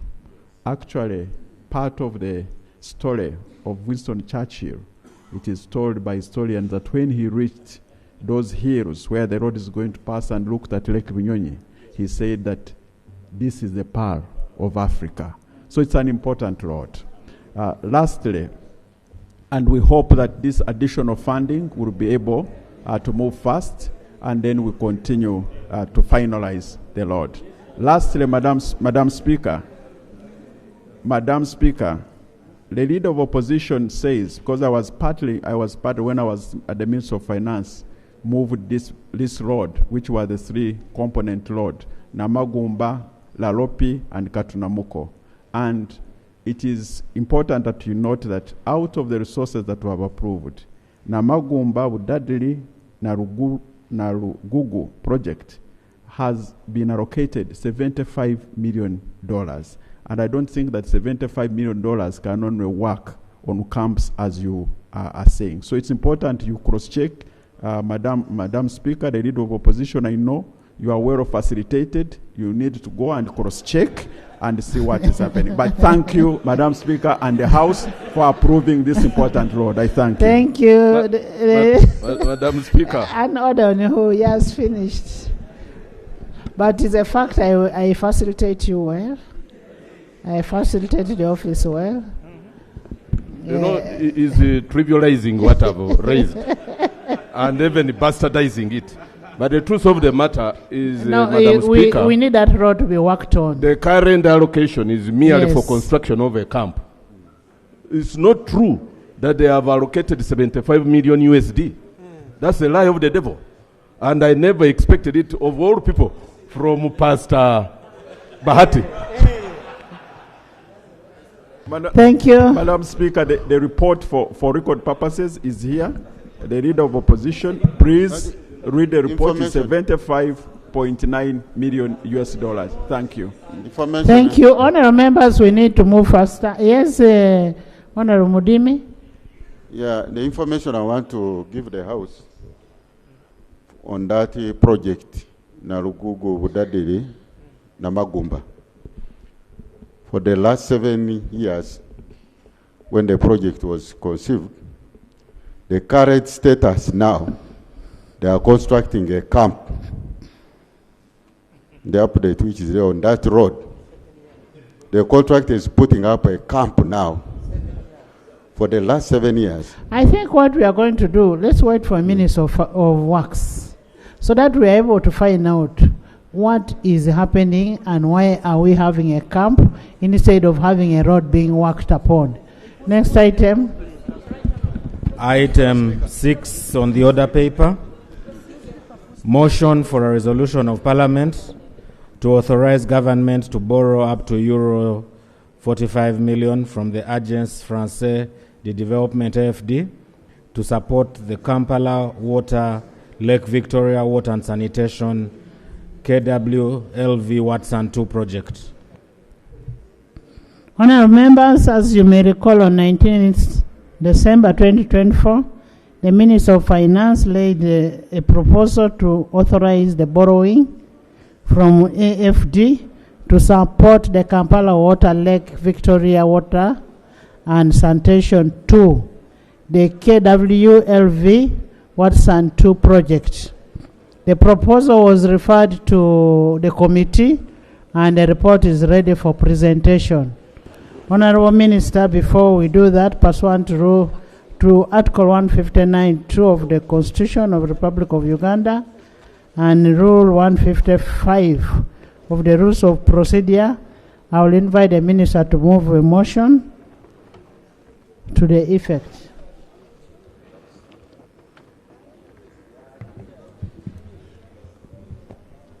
Right Honorable Speaker and Honorable colleagues, in line with Article 159 of the Constitution of the Republic of Uganda and Rule 155 of the Parliamentary Rules of Procedure, I beg to move a motion for a resolution of Parliament to authorize government to borrow up to euros 45 million from AFD to support the Kampala Water, Lake Victoria Water and Sanitation 2 project. I beg to move. Seconded. Is the motion seconded? Seconded by Honorable Edie, Dr. Honorable Angura, Isaac, Kelea, Dr. Buka, Honorable Rico, Honorable Moses Alepere, Honorable Faith, Honorable Ibanda, Dr. Nekesa, Honorable Alanyo, Honorable Mara, Honorable Dr. Kaduchu, Honorable Minister Bahati, Honorable Amos, Honorable Chair of Honorable Ikojo, National Economy, Honorable Achia Remegio, Honorable David, Honorable Olanya, Noelina, Honorable Dr. Rionga, by the majority of the House. And Dr. Honorable Goli Ogwal, Honorable Rose, Honorable Moma. Yes, would you love to speak to? Thank you, Right Honorable Speaker. Right Honorable Speaker, the funding will be used to finance the project interventions aimed at increasing the impact of the new Katos system by developing its downstream part, including, among others, the distribution network. This will lead to the increase in the system coverage, which will result in more inhabitants reached and supplied. The project is being implemented by National Water and Sewage Corporation.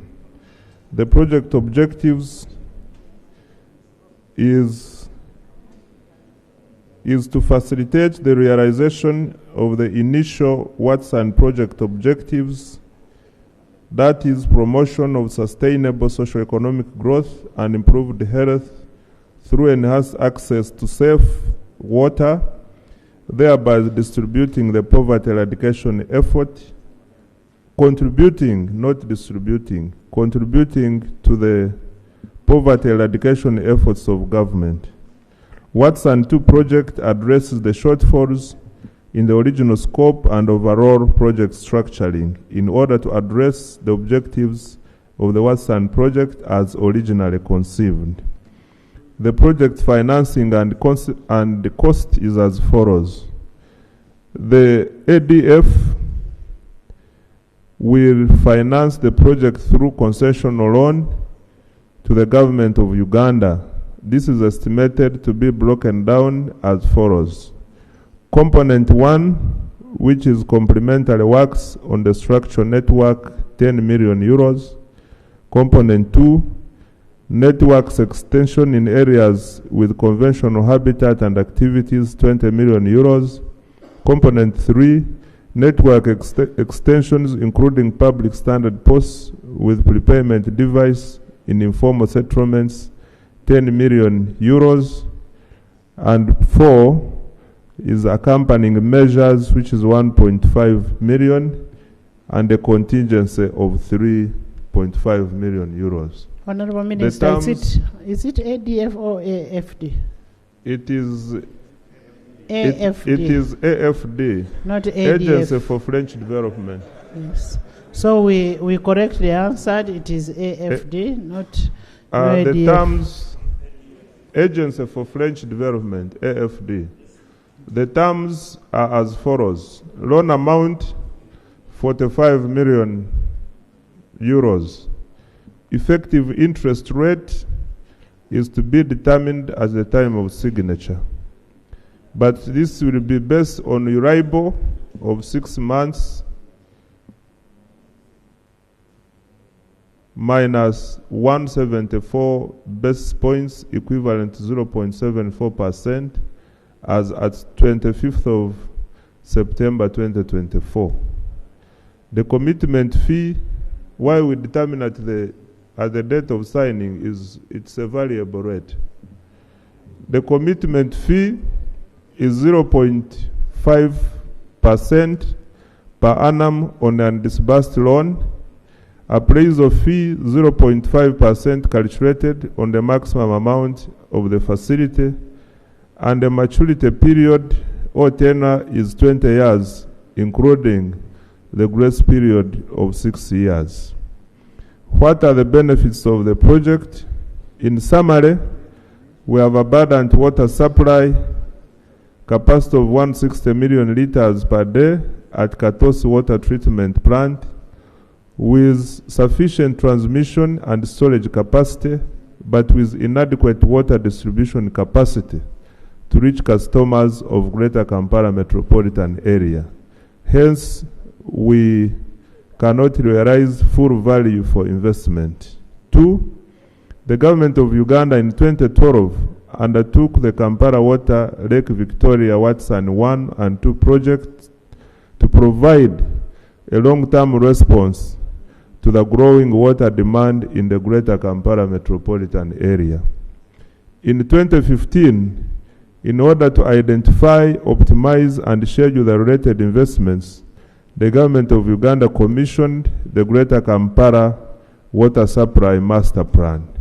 In 2021, in compliance with the master plan, the government of Uganda completed construction of the Katosi system, major infrastructure aimed at supplying bulk drinking water to the inhabitants of the Greater Kampala metropolitan area. Some of the works on the planned primary distribution and storage system are already financed under the ongoing Watson 1-2 packages.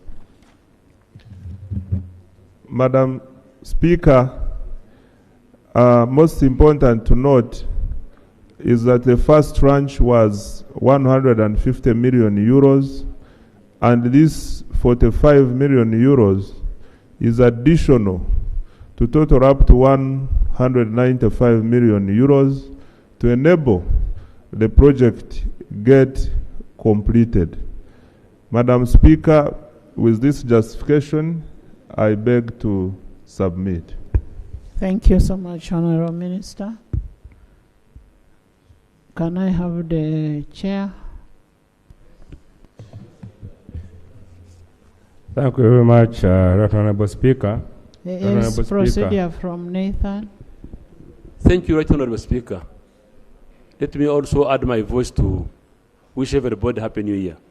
This is an important role, but I am at a loss when I see that there is no minister of water in this house. Yet these are the people to implement, to preside over that big project. In 10th Parliament, you devoted money for Isingiro water, a big project from Kajera. Isingiro is one of the most hit areas, water stressed. The loan was approved, the project started. It is national water that is doing the work to get water from Kajera to Mbarara. The beneficiaries, where water is coming from, Isingiro. The project is at slow speed under Ministry of Water. When some of us were talking of rationalization, we knew ministries were really dormant. I can't imagine having a loan like this one. You don't have any minister. There are 3 ministers in the Ministry of National Water, in water. But because we have an efficient agency in national water and sewage, some of us get some comfort that work will move. But it is important for them to be here. My people of Isingiro, who normally vote very wisely, might be disappointed when they can't get water, when water from their area, but it goes to Mbarara. What will happen to people with bad hearts? I thank you, Madam Speaker. Thank you. I'm happy you've said national water is efficient. Yes. And since it is efficient and is the implementing body, but it is also just out of courtesy that the ministers whose loans are here come to the house.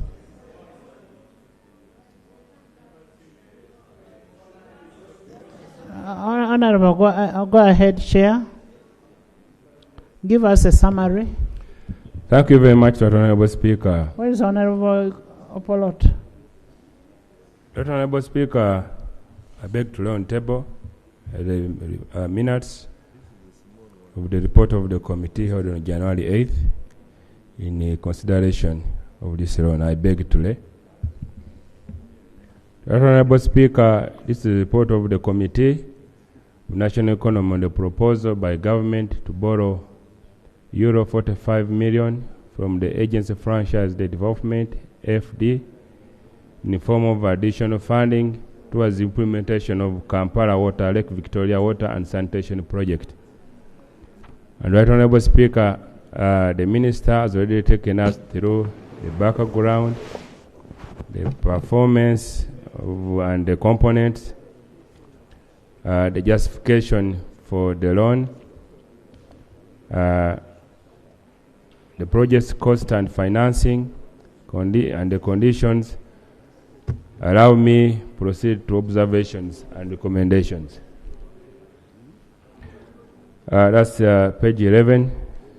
I'm happy it is uploaded. Right Honorable Speaker, the committee observes that both the Ministry of Water and Environment and National Water and Sewage Corporation have implemented loan finance projects over the years. The committee, however, notes that while the loan projects implemented by National Water and Sewage Corporation are efficiently and effectively utilized, there is still an implementation challenge with loans under Ministry of Water and Environment, as evidenced by poorly done or stalled projects. The rate execution of projects in effect increases the project's cost as well as affecting the quality of works, and this ultimately affects value for money. The committee recommends that Ministry of Water and Environment should scale up its efforts in the project implementation methodology in order to adequately and timely execute the projects and realize value for money. Need to reduce the cost of water tariff. The committee noted that the cost of water per unit is Uganda shillings 5,000 at the level of domestic consumption. It was also noted that whereas National Water and Sewage Corporation charges 25 shillings per 20-litre jerrycan for community stroke kiosks. Some vendors charge the end user up to 200 shillings, thus further making water unaffordable for the ordinary person, limiting consumption, which in turn affects revenues of the agency. This cost is prohibitive to the majority urban poor. National Water and Sewage Corporation informed the committee that the high cost of Uganda shillings 5,000 is brought by high cost of electricity and other maintenance costs incurred by the authority, by the agency. He also informed the committee that the cost is likely to come down since power tariffs are reducing. The committee recommends that water tariffs should be reduced so that it can be easily made affordable by all regardless of socioeconomic categories. National Water should come up with a circular regarding the price of water for vendors, beyond which they should not charge the ordinary customer. Punitive measures should be put in place for those who do not adhere to this directive. Then, need for enhanced water supply in the country. The committee notes that the high growth of the country's urban population, in addition to rapid urbanization of the rural areas, has increased demand for domestic, industrial, and water for agriculture. However, several challenges are still faced in the water sector, such as scarcity, climate change, and water quality. The increasing rate of wastewater production with inadequate wastewater treatment resources and systems often lead to effluent discharge into water systems. This does not only lead to the degradation of downstream ecosystems, but also causes health problems to humans and the environment. The committee recommends that the government should prioritize budgets for the water sector as guided by the Agenda 2030 Sustainable Development Goal number 6 in order to address water and sanitation demands for the increasing population. Need for intersectoral coordination.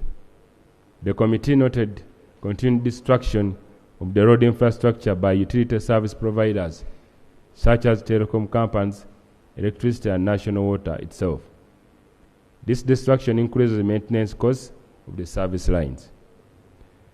Recommendation: Minister of Works and Transport should spearhead coordination of activities of all utility service providers and incorporate service lines in all new road infrastructure designs to mitigate future destruction. Right Honourable Speaker and Honourable Members, conclusion.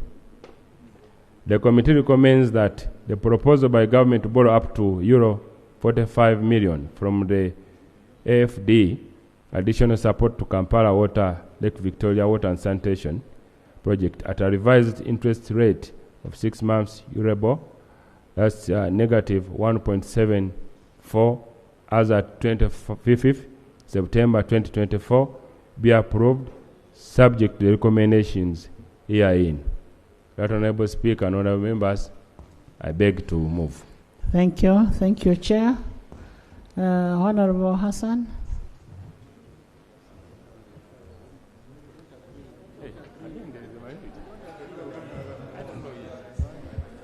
Thank you, Right Honourable Speaker. And I want to thank my chair for the good work done.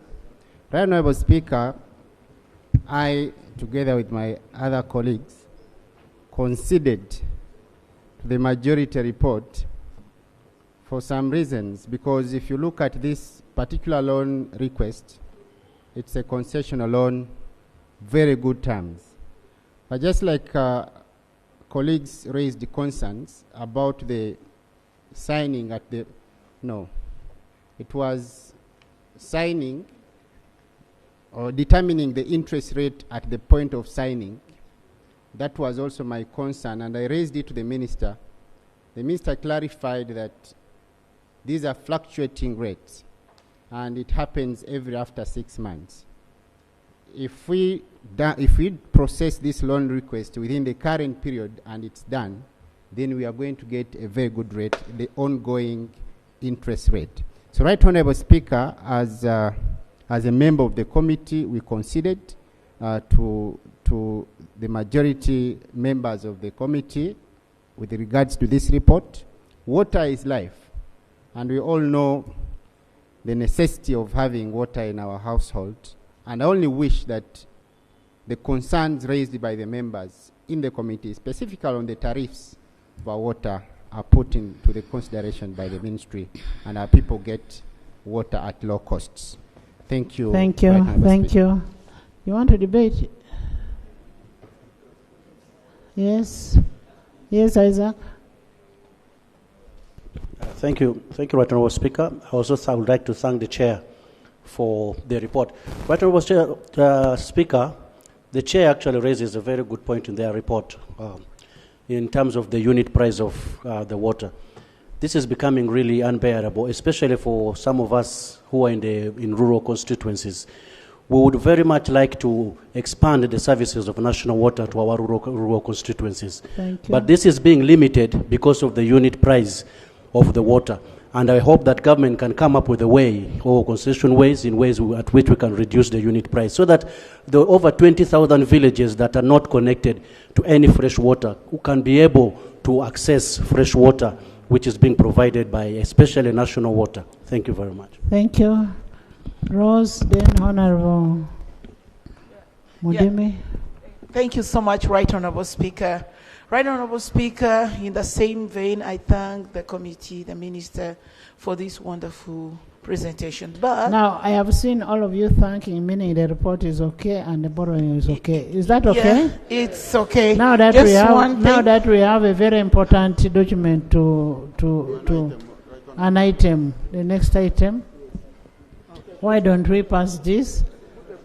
We put a question. Small clarification. You finish with your thanking. Thank you.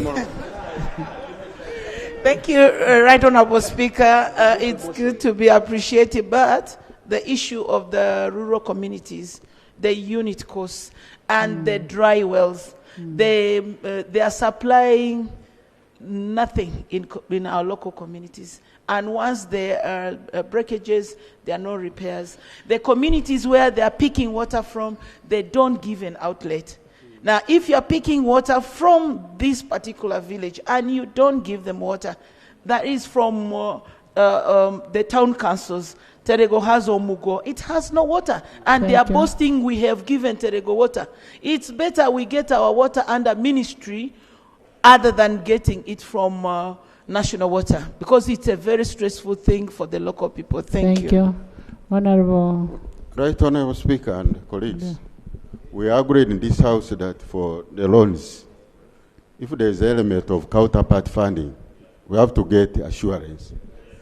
National Water is currently stuck with unpaid certificates up to a tune of 106 billion for previous courtesy works and are attracting interest. Minister of Finance, what's the way forward on those outstanding? They are attracting interest on daily basis. Thank you. Elijah?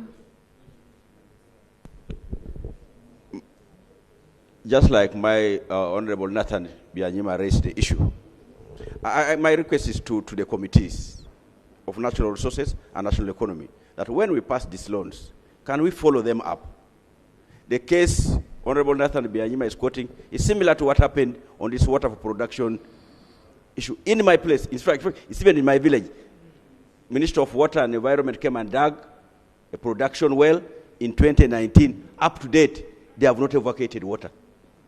So, what is happening? So I want to appeal to the committees responsible to follow up these matters such that these issues are addressed. Otherwise, we are going to be throwing money there and no value for money. That is the same thing applied to the loan that we passed previously for under ADP for the so-called modern landing sites. The one of Kagwara has never worked. Even the minister came and said, I cannot commission. Now the thing has been reclaimed by the waters. Thank you. Abeja?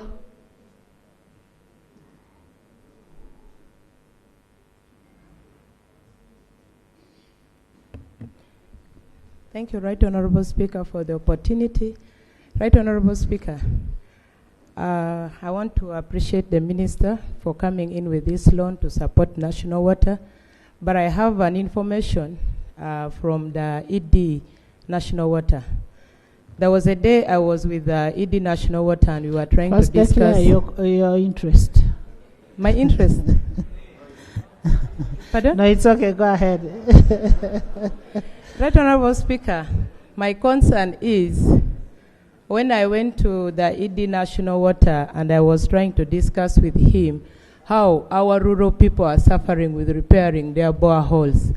He felt it and he told me that if Parliament could create an avenue or give them opportunity to support rural community in repairing boreholes, because this rural community pay the loans. They pay loans, but they don't consume clean water.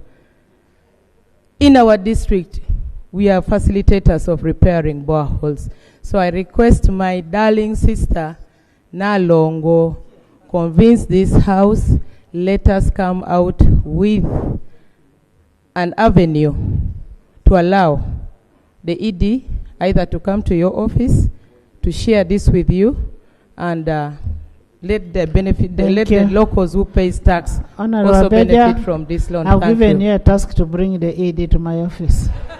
Afidra, Abeja. I will actually go right now, right, Honorable Speaker. Honorable Annette is here. Honorable Annette. Thank you. Thank you, Madam Speaker, for giving me chance to say to the whole House for approving this loan for water. Water is life, and without water, there is no life. Madam Speaker, the previous House had approved some loan for water, and my constituents was part of the beneficiaries. And during this break, the sub-county is called Ewanga, where a World Bank project drilled 2 boreholes, and the entire sub-county was to be connected. Honorable members, before Honorable Samuel leaves, I've just got a cheat from Honorable Samuel on the sad news of the death of Honorable Babadire Margaret, the former MP of Koboko. Honorable Babadire was with us in the 10th Parliament. She was with us in a very active member of the House. And I just received a cheat from Honorable Helena Samo. It is really so bad. Honorable Samo, can you say something? We need to confirm from you, because we don't need to anticipate.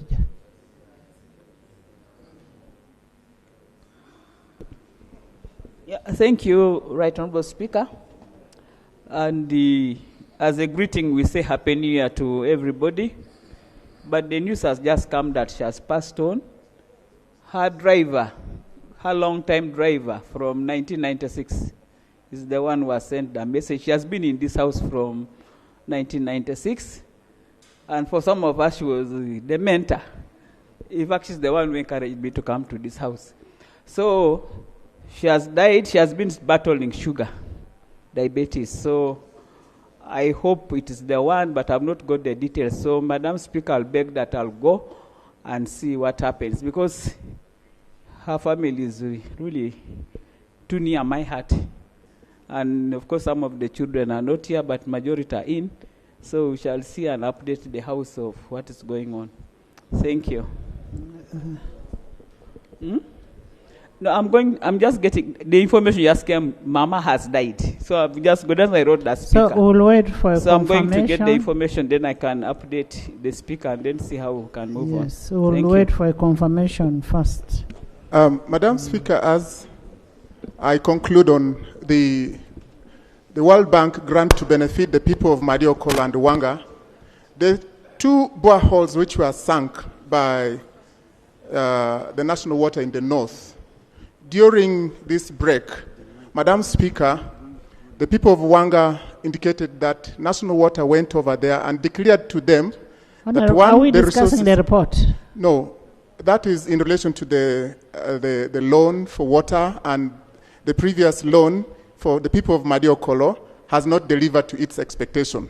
And that's the two boreholes that I was voting on. Thank you. Thank you.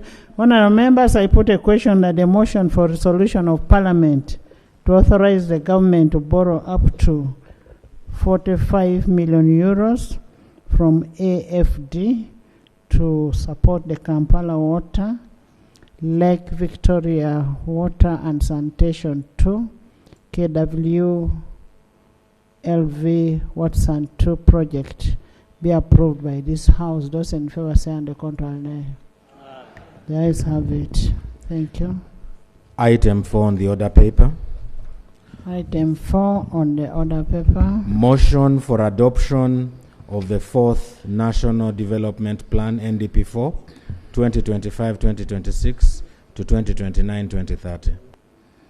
Honourable members, you recall on 19/8/2024, the Minister of State for Finance and Planning, Honourable Okolobi Amos, tabled the 4th National Development Plan, NDP4, for financial year 2025-2026, 2029-2030 for parliamentary approval. The NDP4 was referred to the Committee of Budget for scrutiny, and the report has ably done so and is ready to report to this House. However, I will invite the Minister to first move a motion to the effect. Honourable Minister of Finance.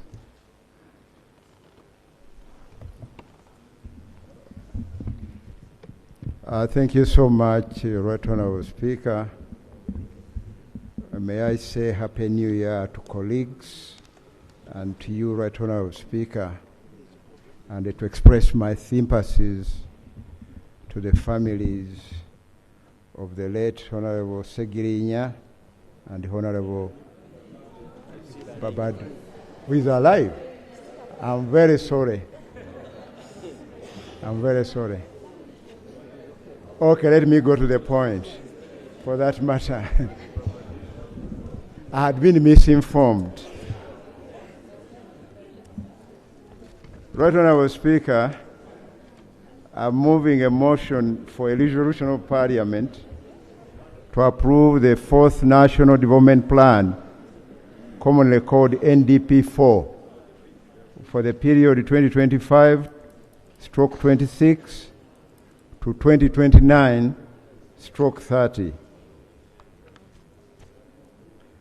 Aware that Article 125 of the Constitution of the Republic of Uganda establishes the National Planning Authority, whose mandate is to produce comprehensive and integrated national development plans as highlighted by the National Planning Authority Act Cap 202 and the National Planning Authority Development Plans Regulations 2018. Acknowledging that the National Planning Authority Act Cap 202 requires the National Development Plan to be submitted to Parliament for approval, and the Public Finance Management Act 2015 also requires that the annual budget must be consistent with the National Development Plan, NDP, which implies that the National Budget Framework paper that will be submitted must be consistent with the NDP4 that must have been approved by this August House. Whereas the implementation of the 3rd National Development Plan 3 elapses at the end of this financial year, 2024-25, the National Planning Authority and government in general has prepared the 4th National Development Plan, NDP4, financial year 2025-26 to 2029-30. Honourable Chair, Honourable Minister. Sorry, I'm calling you Chair because you used to be my Chair.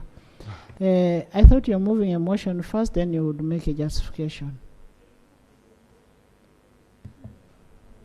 Right Honourable, I'm moving a motion actually. Okay. Yes. And I'm giving a background to that motion. So what will you do in justification? Just move a motion, then you will give us the background. Okay. Now, Right Honourable Speaker, I'm moving a motion for the adoption of the 4th National Development Plan, NDP 4, 2025-26 to 2029-2030. I beg to move. Seconded? Is the motion seconded? John, seconded by Honorable Winfred, Honorable Hassan, Honorable Karim, Honorable Ethel, Honorable Mpindi, Honorable Uganda, Rose, Honorable Alan, Honorable Mujiche, Honorable David, Honorable Mudimi, Honorable Court, Emmanuel, Isodo, Achora, Stephen, Tina, Christine, Noah, the whole house. Honorable Inyakun, by the whole side. Just fine. Thank you so much, Right Honourable Speaker, and thank you, colleagues, for supporting the motion.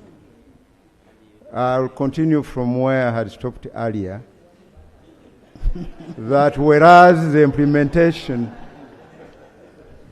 of the 3rd National Development Plan, NDP 3, elapses at the end of this financial year, 2024-25, the National Planning Authority and government in general have prepared the 4th National Development Plan, NDP 4, financial year 2025 to 26 to financial year 2029/30, with the attendant National Human Resource Development Plan for approval by this House.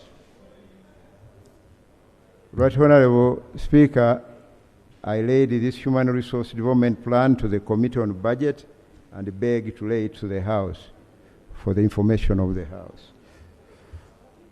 Further acknowledging that the process of preparing the NDP 4 was informed by the NDP 3 midterm review that provided lessons, the Uganda Vision 2040, and the government strategy to grow the economy tenfold in the next 15 years. Several experts, program working groups, non-state actors, local governments, regional and international development frameworks were all consulted. Honourable members of this August House were also consulted on the NDP 4 on 3rd and 4th December 2024 at the Parliamentary premises. And the recommendations and guidance of the honourable members have been extensively considered in the final document. Noting that the NDP 4 is benchmarked on the key achievements, challenges, and lessons learned in the implementation of the NDP 3, the goal and theme of NDP 4, therefore, is to achieve higher household incomes, the full monetization of the economy, and employment for sustainable socio-economic transformation. This goal will be achieved under the theme, and this is our main focus area, sustainable industrialization for inclusive growth, employment, and wealth creation. Further noting that the NDP 4 shall be delivered through 5 strategic objectives. These objectives are the ones the NDP 4 aims to achieve. The first one, to sustainably increase production, productivity, and value addition in agriculture, industry, minerals, oil and gas, tourism, ICT, and financial services. The second one, is to enhance human capital development along the entire life cycle. The third objective is to support the private sector to drive growth and create jobs, because we always say the private sector is the engine of growth. The fourth objective is to build and maintain. Chair, Honorable Minister, you are now giving us what the chairperson of the committee. You know, you're a long-time chairperson of the budget committee, so I think you're still interested in that. Let the chair now present that. You've made your justification. Thank you for your guidance, Right Honorable Speaker. Thank you.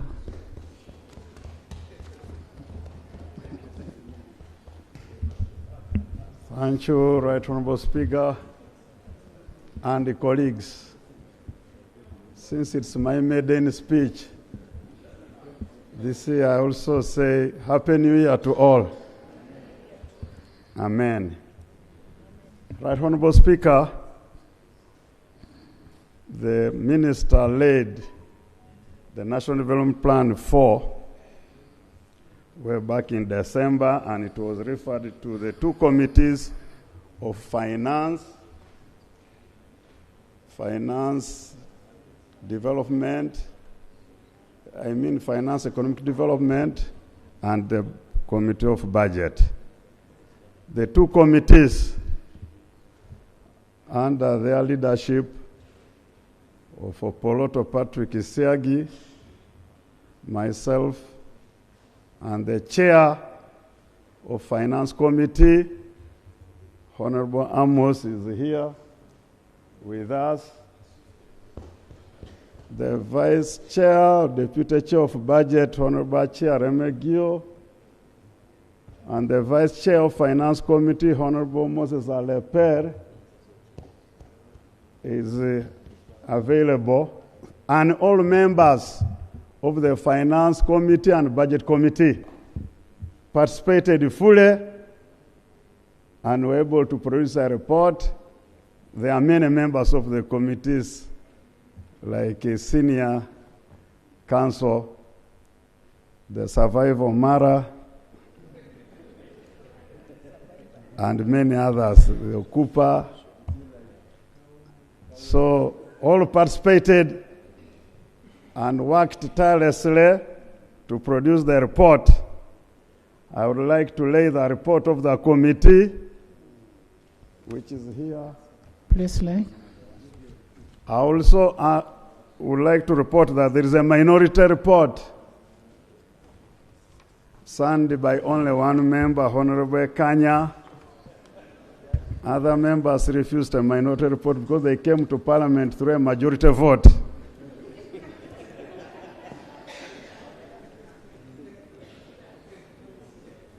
I also beg to lay minutes of the meetings for record. I also like to lay a real copy of the NDP4, which we scrutinized. This NDP4 is also accompanied by an implementation plan. I beg to lay. Right Honorable, as usual procedure,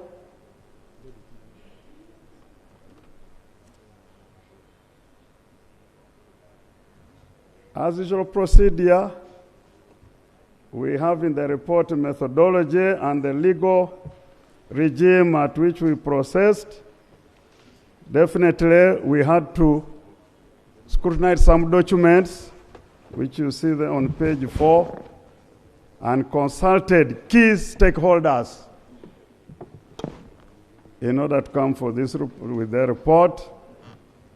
And what we found in the report, we say that the principles underlying, which are brought from the framework, National Development Planning Framework, we must ensure equity, competitiveness, must apply PPP, public-private partnerships, sustainable development, economic diversification, participation and ownership of these plans. And the plans must be evidence-based, and therefore accountability for results have to be ensured. So we looked at the plan, how it relates to Vision 2040, how it relates to 2030, and then the 10 folds.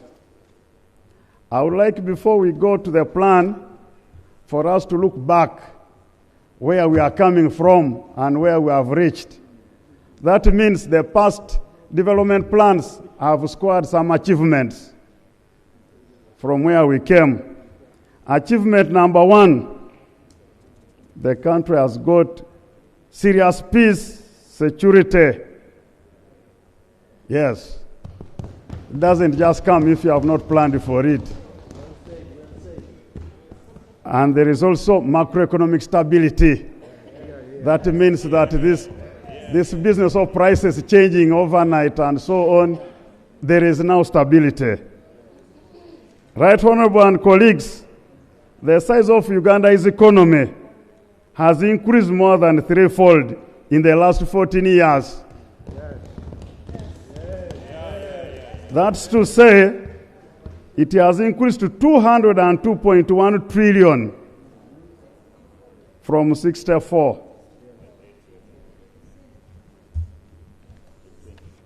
Right Honorable and colleagues, the economy has also been diversified from the traditional base, that's the 3 C's and the 3 T's of coffee, cotton, copper, tobacco, tea, and tourism. We have now moved to other areas. We have also achieved better domestic revenue mobilization, which has risen and increased up to 27.7 trillion, I beg your pardon.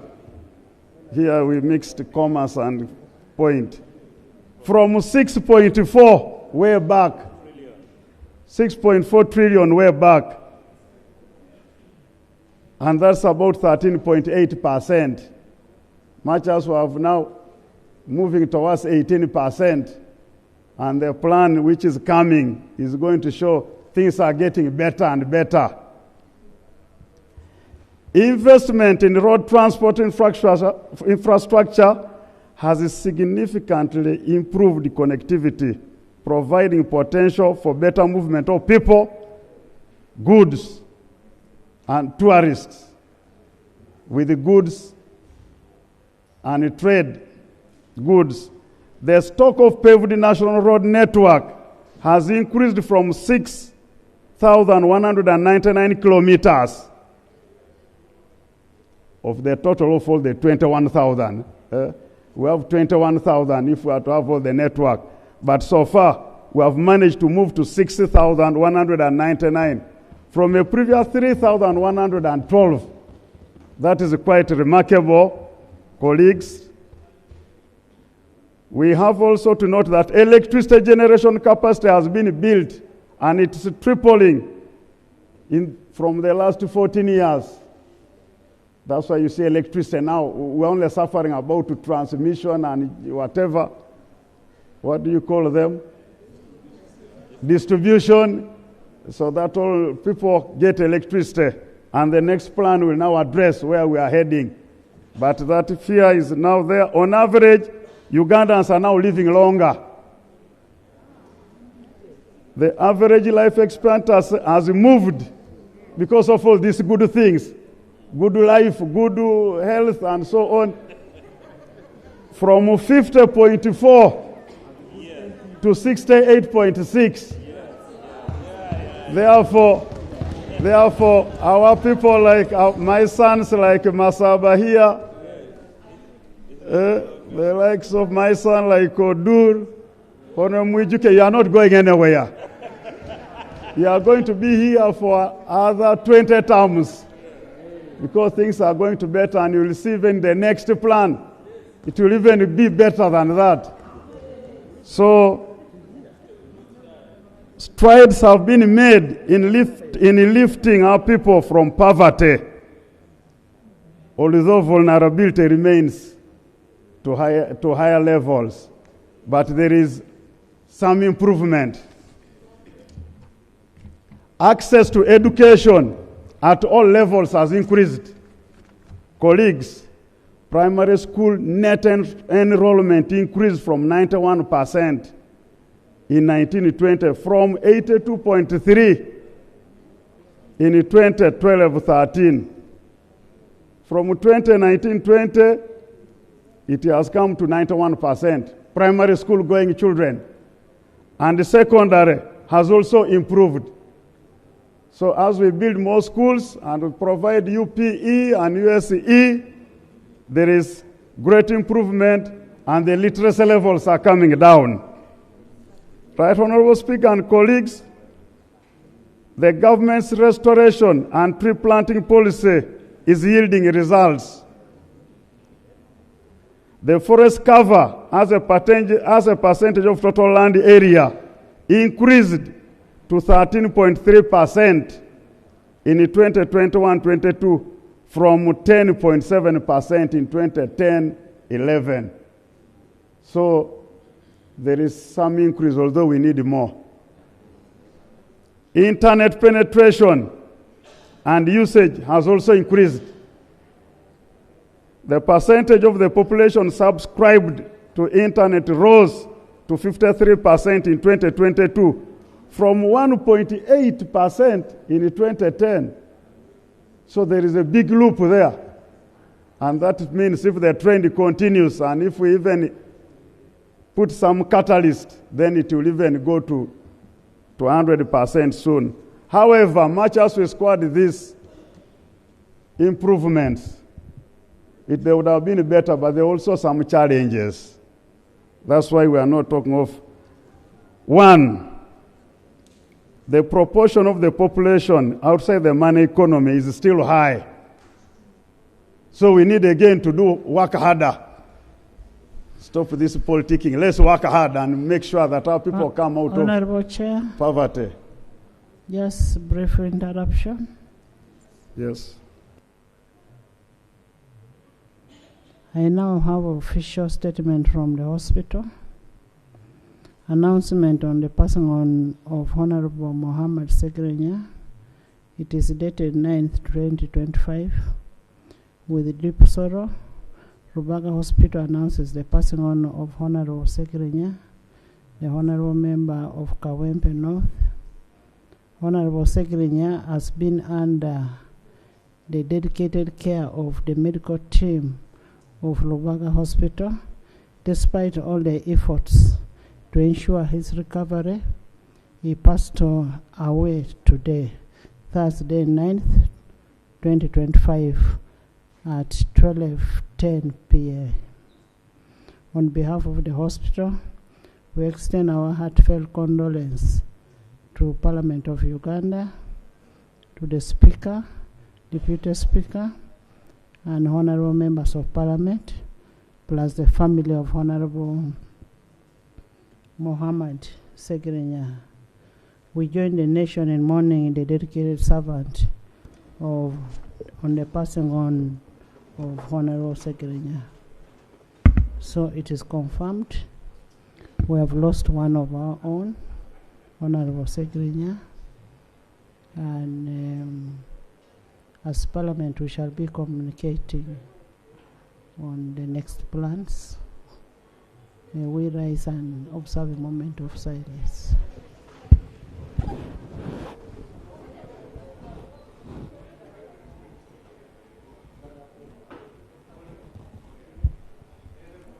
May his soul rest in eternal peace.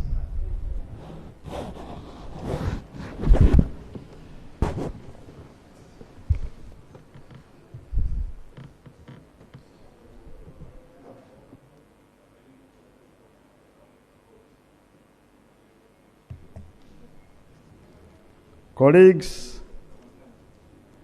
we still have challenges in land fragmentation, land ownership, and there are distortions that constrain production. So I think government, together with the House, will address those issues. Despite existence of abundant resources of land, mineral, tourist attraction, there is limited value addition. Uganda's leading exports in 2023-24 were in low-value commodities of coffee, maize, fish, and its products and tea. Regarding coffee, 6.12 million 60 kg bags were exported, fetching only $1,143.8 million US dollars at a mere $3.1 per kilogram. So if we added the value, then we would have got more money. So those are the issues making us not earn money. So we should prioritize value addition. High transportation and electricity costs constrain the country's economic growth and competitiveness, the tariffs and so on. Another challenge we are facing is the high cost of capital. Interest rates in this country are very high. You borrow money to do business, you borrow money to do development, but the interest rates are very high, including the money lenders who are siphoning all our people's money. Uganda is heavily also reliant in rain-fed agriculture with limited irrigation, limited fertilizer, limited mechanization. So we have to invest so that we can earn more. Investment and use of science, technology, and innovation is still low. So we are still doing things mechanically. So we need a lot of research, investment in research and in knowledge growth so that we innovate a number of products that can earn us more money. Domestic revenue generation is still inadequate to finance our development. So we now mitigate by borrowing and so on, where Honorable Ikojo has been begging for approvals. There is also indiscipline, where we undermine effective planning and budget implementations, where we fail to realize the results. Our plans are prepared and left to dust.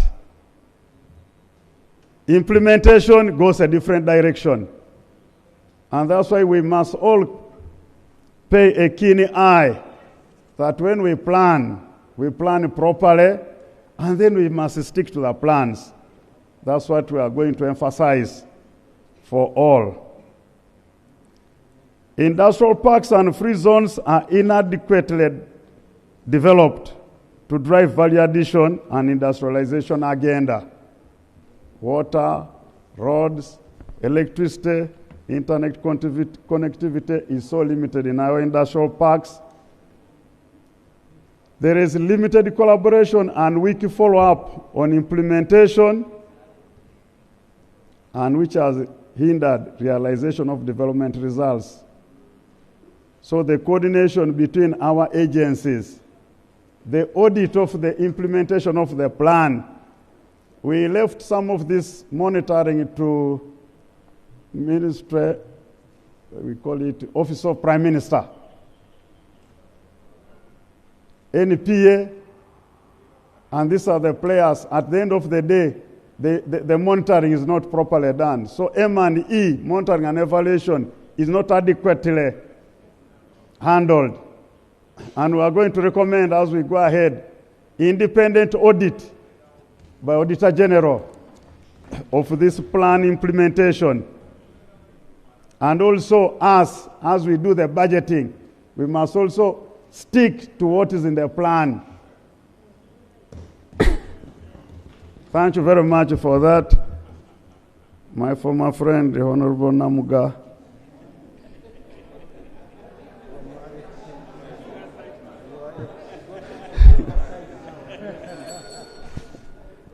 Colleagues, in performing our duties, we agree that we work as a team.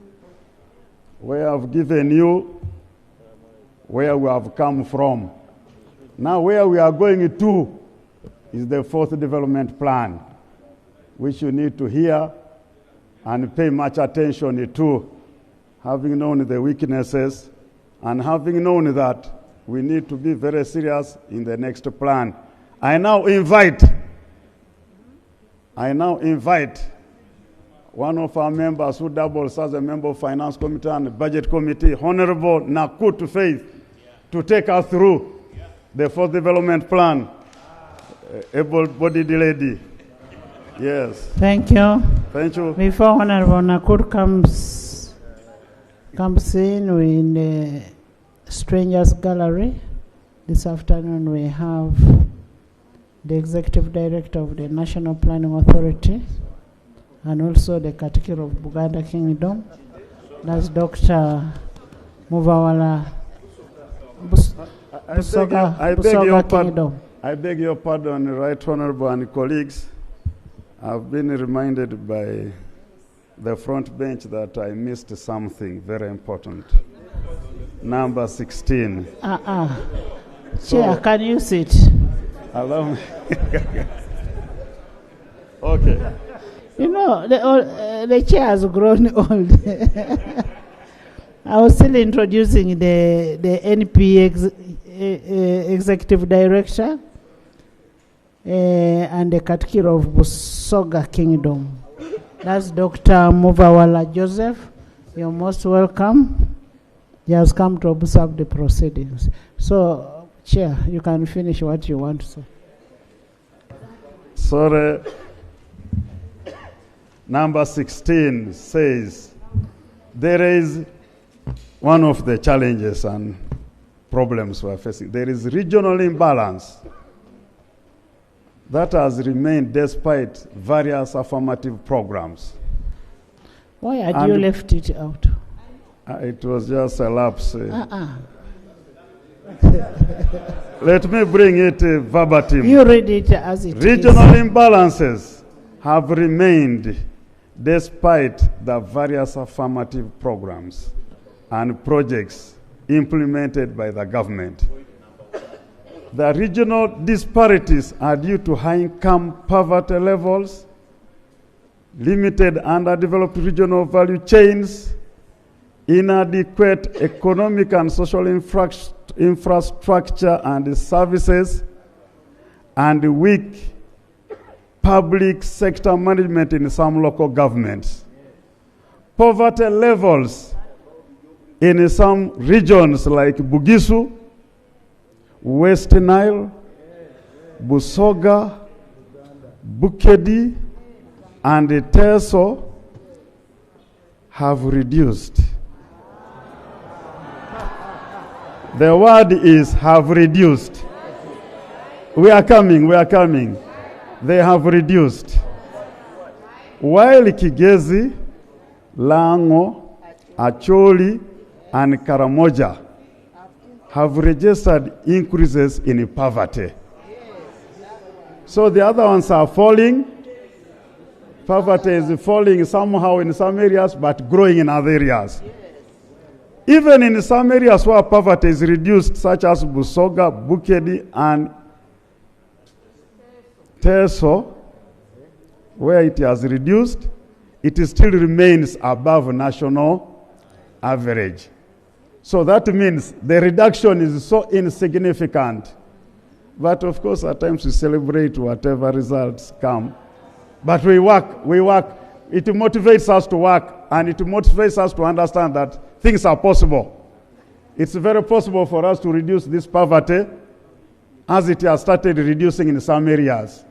That's what, Madam Chair, it says vulnerability is high in all regions, evidenced by the inconsistent patterns in poverty rates.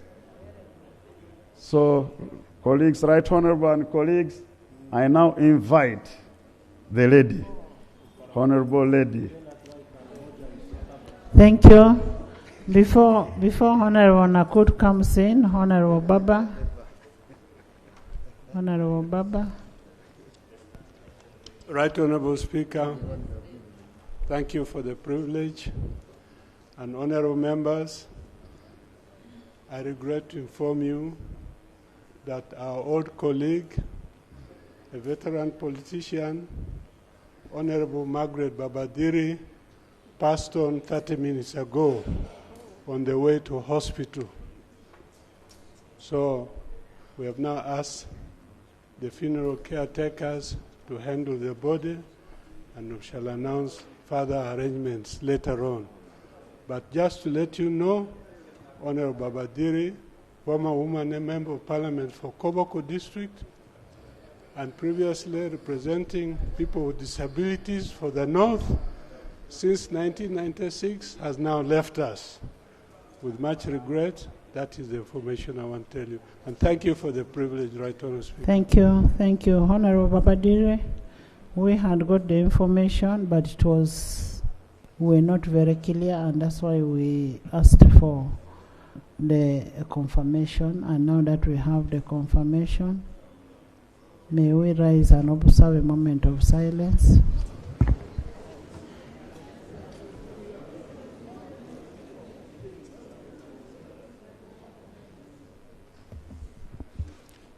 May her soul rest in eternal peace. Thank you so much, and we'll join you in organizing the send-off of both of our colleagues. Honorable Babadiri did not have eyes, but she was in our committee. But she would see. She would tell you that the chair today I'm seeing you putting on red. She would ask her aide, what is she putting on? Then the aide would say, one time she said, Chair, I saw you over the weekend putting on shorts. I said, but how do you see? Anyway, it's God's work. Honorable Faith.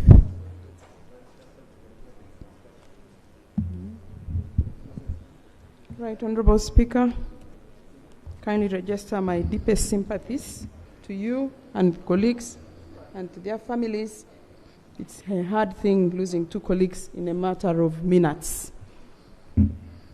May God strengthen the house and strengthen you, the family. I'll continue from where the chairman budget stopped. We are on page 13 for members who are following.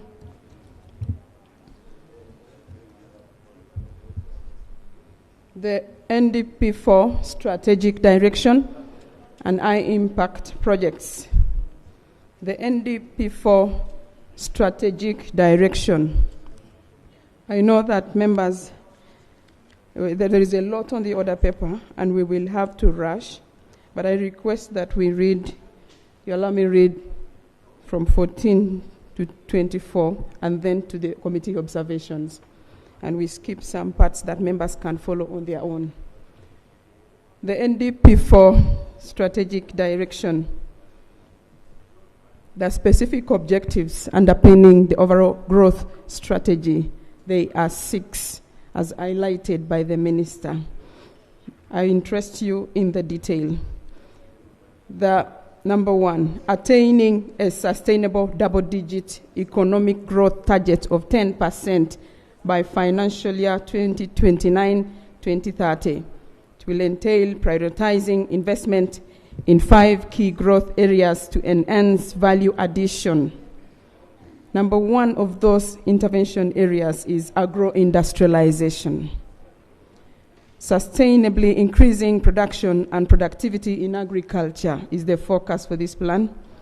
This will include promotion of soil testing services, construct agricultural research support facilities, and produce semen, breeder seed, and early generation seed for priority commodities, establish appropriate farm water reticulation systems, solar-powered irrigation systems, deep production wells, multi-purpose bulk water infrastructure, groundwater extraction, and community watering points, gravity flow irrigation schemes, micro-irrigation systems for farmer groups, acquire sets of working tractors and implements to support the PDM enterprise groups, establish zonal agricultural mechanization centers to improve access, train, demonstrate, and test appropriate agricultural mechanization technologies and equipment, establish partnerships with the private sector to allow mass production of fertilizers and soil testing kits, provide subsidies to farmers to access fertilizers, establish the National Seed Company, accredit the Uganda Fisheries Laboratory to international standards, construct or improve zonal aquaculture, indoor archery, and cage culture facilities to massive fingerling production, establish aqua parks, establish with 150 ponds, archery, a mini fish feed mill, and an artificial wetland, assess, acquire, and restock understocked water bodies, acquire enterprise-specific equipment for PDM circles so that they can improve their productivity, water harvesting equipment, production enhancement equipment, acquire and distribute livestock vaccines in their different assortment. I want to read in detail. Recruit extension staff for every sub-county. Equip and facilitate extension workers to provide extension services to farmers at parish level to support the PDM. Let me move to the next one. You can read the rest. Improving harvest and post-harvest handling and storage. This will include establishing and stocking 2 national food and seed reserve facilities, constructing cold rooms in markets, and acquiring regional meat cold chain transportation trucks, rehabilitating 10 dilapidated milk collection centers, establishment of animal feed storage facilities on agric ranches and farms, conducting training in harvesting, post-harvest handling, and storage, undertaking refurbishment of warehouse facilities and inspections to assess conformity to warehouse standards. The next thing within the agro-industrialization component is the developing and operationalization of value addition infrastructure. This will include acquiring and distributing value addition and agro-processing equipment for farmers, for farmer organizations, equipping, repairing, and revamping non-functional agro-processing facilities in local governments, establishing a coffee soluble plant, 10 mini dairy processing plants, cocoa processing factory, animal feed processing plants, floating fish feed plant, potato processing factory, grain processing factory, tea processing plant, meat processing factory, among others, through the PPP arrangement. Train value chain actors in that sector. The next within that list is increasing market access and competitiveness of agricultural products in domestic, regional, and international markets.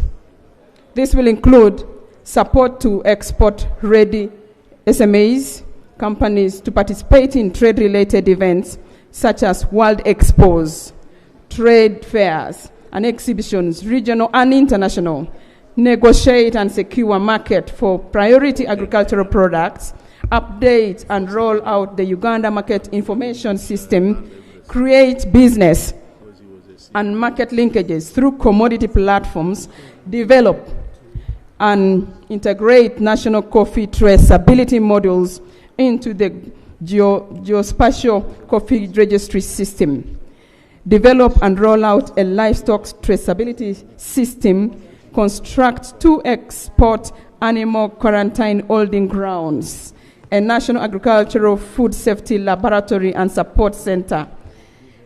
The other is increasing access to agricultural finance and insurance. This will include finalizing and enforcing the National Agricultural Finance and Insurance Honorable Policy. Doctor, those members who are going away, I'm just letting you know that we have a special sitting tomorrow at 10.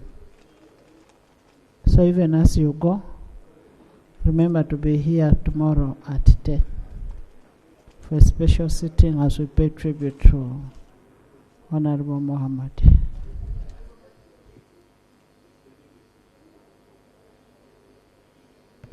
Thank you, Right Honorable. We will ensure to be around.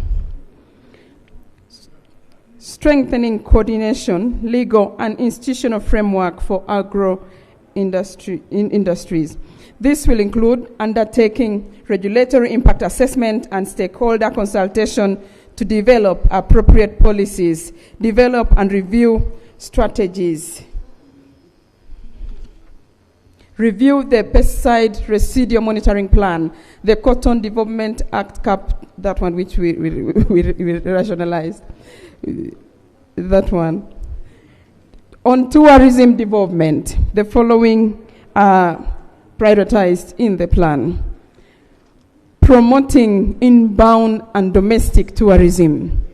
This will include undertaking aggressive marketing and promotion using media and other sources in key source markets, carrying out brand marketing campaigns and branding foreign missions in key source markets, undertaking and improving uptake of tourism-related research and market intelligence.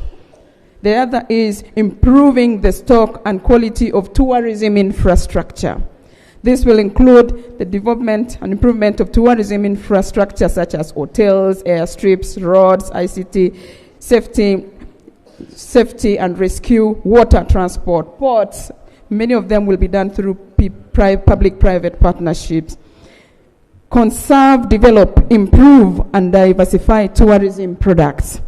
This will include conserving Uganda's natural and cultural heritage, including wildlife protected areas such as national parks and wildlife reserves, cultural sites, to undertake protected area boundary maintenance, including establishing markets, boundary reaffirmation, buffers, wildlife deterrent measures, Uganda Wildlife Authority Ranger Force deployment and operations, combat poaching, illegal trade and trafficking of wildlife, among others. On tourism development again, we have developing the skilled personnel along the tourism value chain. This will include upscaling the training in line with the international tourism training standards, to rolling out apprenticeship and exchange programs with internationally acclaimed tourism institutions, strengthening the capacity of Uganda Hotel and Tourism Institution, among others. Finally, on tourism, we have the plan wants to enhance enforcement of regulation and coordination of the tourism program. This will include developing regulations, standards, and guidelines for the existing legal frameworks, reviewing the tourism policy 2015 to consider emerging trends, including sustainable tourism development, establishing quality mark standards for grading of tourism-related facilities, scaling up registration of tour operators, guides, facilities, among others. On minerals, this number 3, I talk about agriculture and then tourism. Now on minerals, oil and gas development. The focus will be on increasing sustainable exploration of extractives. This will include undertaking exploration and quantification of the oil and gas frontier basins, priority minerals, and geothermal resources. Secondly, increasing sustainable production and commercialization of extractives. This will include establishing and functionalizing laboratory network for extractives, produce crude oil to feed the ECOP and the refinery, prioritize production of gold, iron ore, limestone, tin, tungsten, tantalite, rare earth elements, phosphate, pozzolana, marble, develop mining fields and processing plants for the priority minerals, develop the refinery and pipeline. Honorable Faith, what you're reading is all what is in the NDP, what was presented. It was actually copied and put in the report. So we would want you to look at 8. That is page 37. Because the other one is already in the NDP. What are your recommendations as a committee? Thank you, Right Honourable Speaker. We're going to page 37, where the committee observations and recommendations are. The committee observations and recommendations. Legal compliance. According to Section 7.1 of the NPA Act 2002, the primary mandate of the National Planning Authority is to produce comprehensive and integrated development plans for the country, elaborated in terms of the perspective, vision, long-term plans, and mid-term plans. According to Regulation 4 of the NPA, Regulations 2018, long-term plans are 10-year plans, and medium-term plans are 5-year plans. The committee also observes that the NDP4 does not explicitly provide medium-term projections of the resource envelope as required by the NPA 2018 regulations. The 10-year national development plans have not been developed, and this hinders the alignment of the 5-year development plan to the vision, the 30-year vision. The committee recommends, therefore, that the National Planning Authority develops a 10-year national development plan that will link the vision with the 5-year plan. 2, amendments are made to the NDP4 to include the resource envelope for the medium term. It will help in planning. Observation number 2, NDP4 programs. The committee observed that the NDP4 programs have reduced from the 20 programs in NDP3 to now 18 programs. The NDP4 community mobilization and mindset change is now a component of human capital development. Sustainable petroleum and mineral development programs have been merged to form the Sustainable Extractives Industry Development Program. The program approach was adopted in NDP3 and was intended to enhance synergies and reducing silo approach to planning, budgeting, and implementation across government.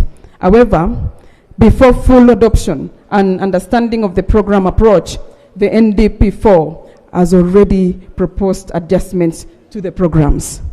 These changes in the program designs could undermine the effective implementation of the program approach. Therefore, the committee recommends 2 remedies. 1, amendment of the PFMA Act 2015 to ensure it recognizes the program approach.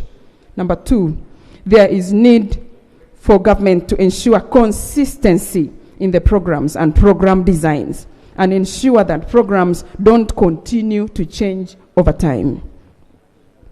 The third observation, rationalized agencies under RAPEX. The committee observed that while several agencies were rationalized, the plan continues to recognize them as implementing agencies. For instance, UCDA, UNDRA, URF, DDA, among others, they are in the plan. Yes. Therefore, the committee recommends amendments to the NDP4 to be consistent with the current government policy on rationalization of government agencies. Monitoring of National Development Plan. The committee observes that monitoring of the past development plans has not been adequately undertaken. For instance, in the financial year 2022 and 2023, the Auditor General's report highlighted that only 40% of planned indicators were effectively monitored, and only 30% of government projects had adequate M&E plans. Local governments still lacked functional data systems, and the community information systems were not operational.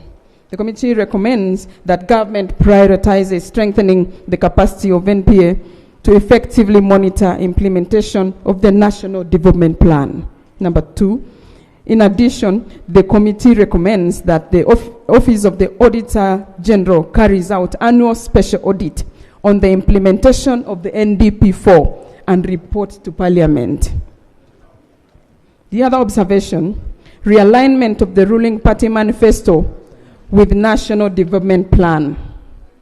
The committee observed that after approval of NDP4, the ruling party manifesto in 2026 may be inconsistent to the NDP4 strategic controls and direction. This inconsistency may hinder implementation of the plan, regardless of which government takes the power in 2026.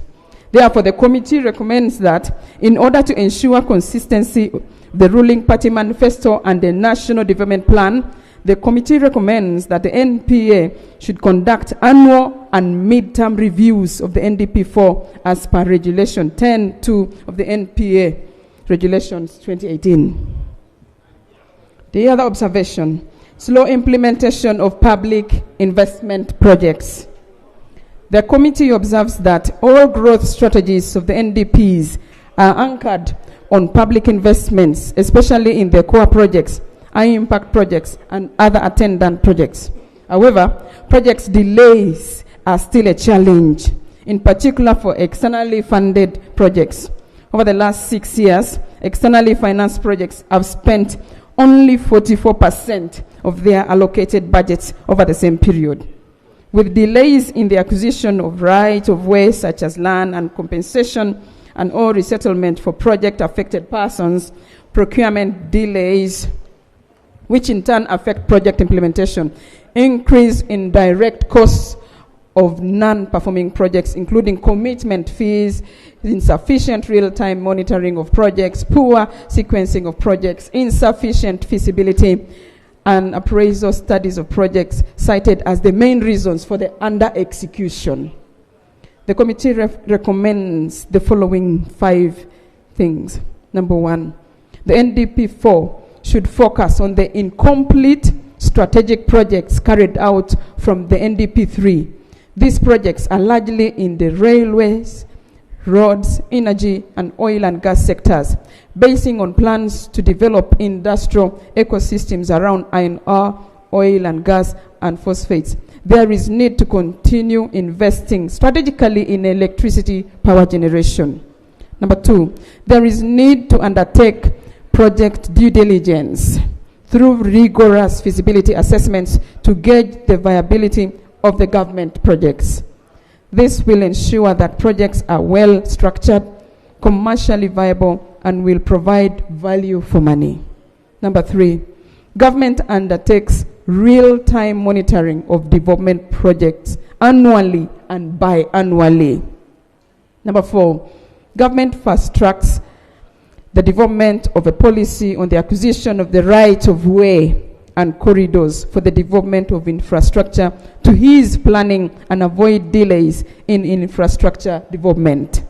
Finally, government sequences projects with priority given to those generating a bigger growth dividend. One of the other observations the committee made was on the parish development model as a flagship intervention. The committee observes that the goal of the NDP4 will be achieved through full monetization of the economy, accelerated by full operationalization of the parish development model, EMIOGA, and other wealth creation funds. The PDM is a government last-mile delivery approach to improve citizens' livelihoods and well-being.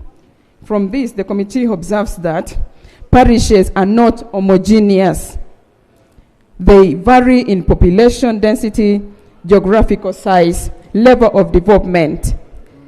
The one-size-fits-all currently being popularized does not offer appropriate solution to some parishes. Inadequate operational funds to support the PDM.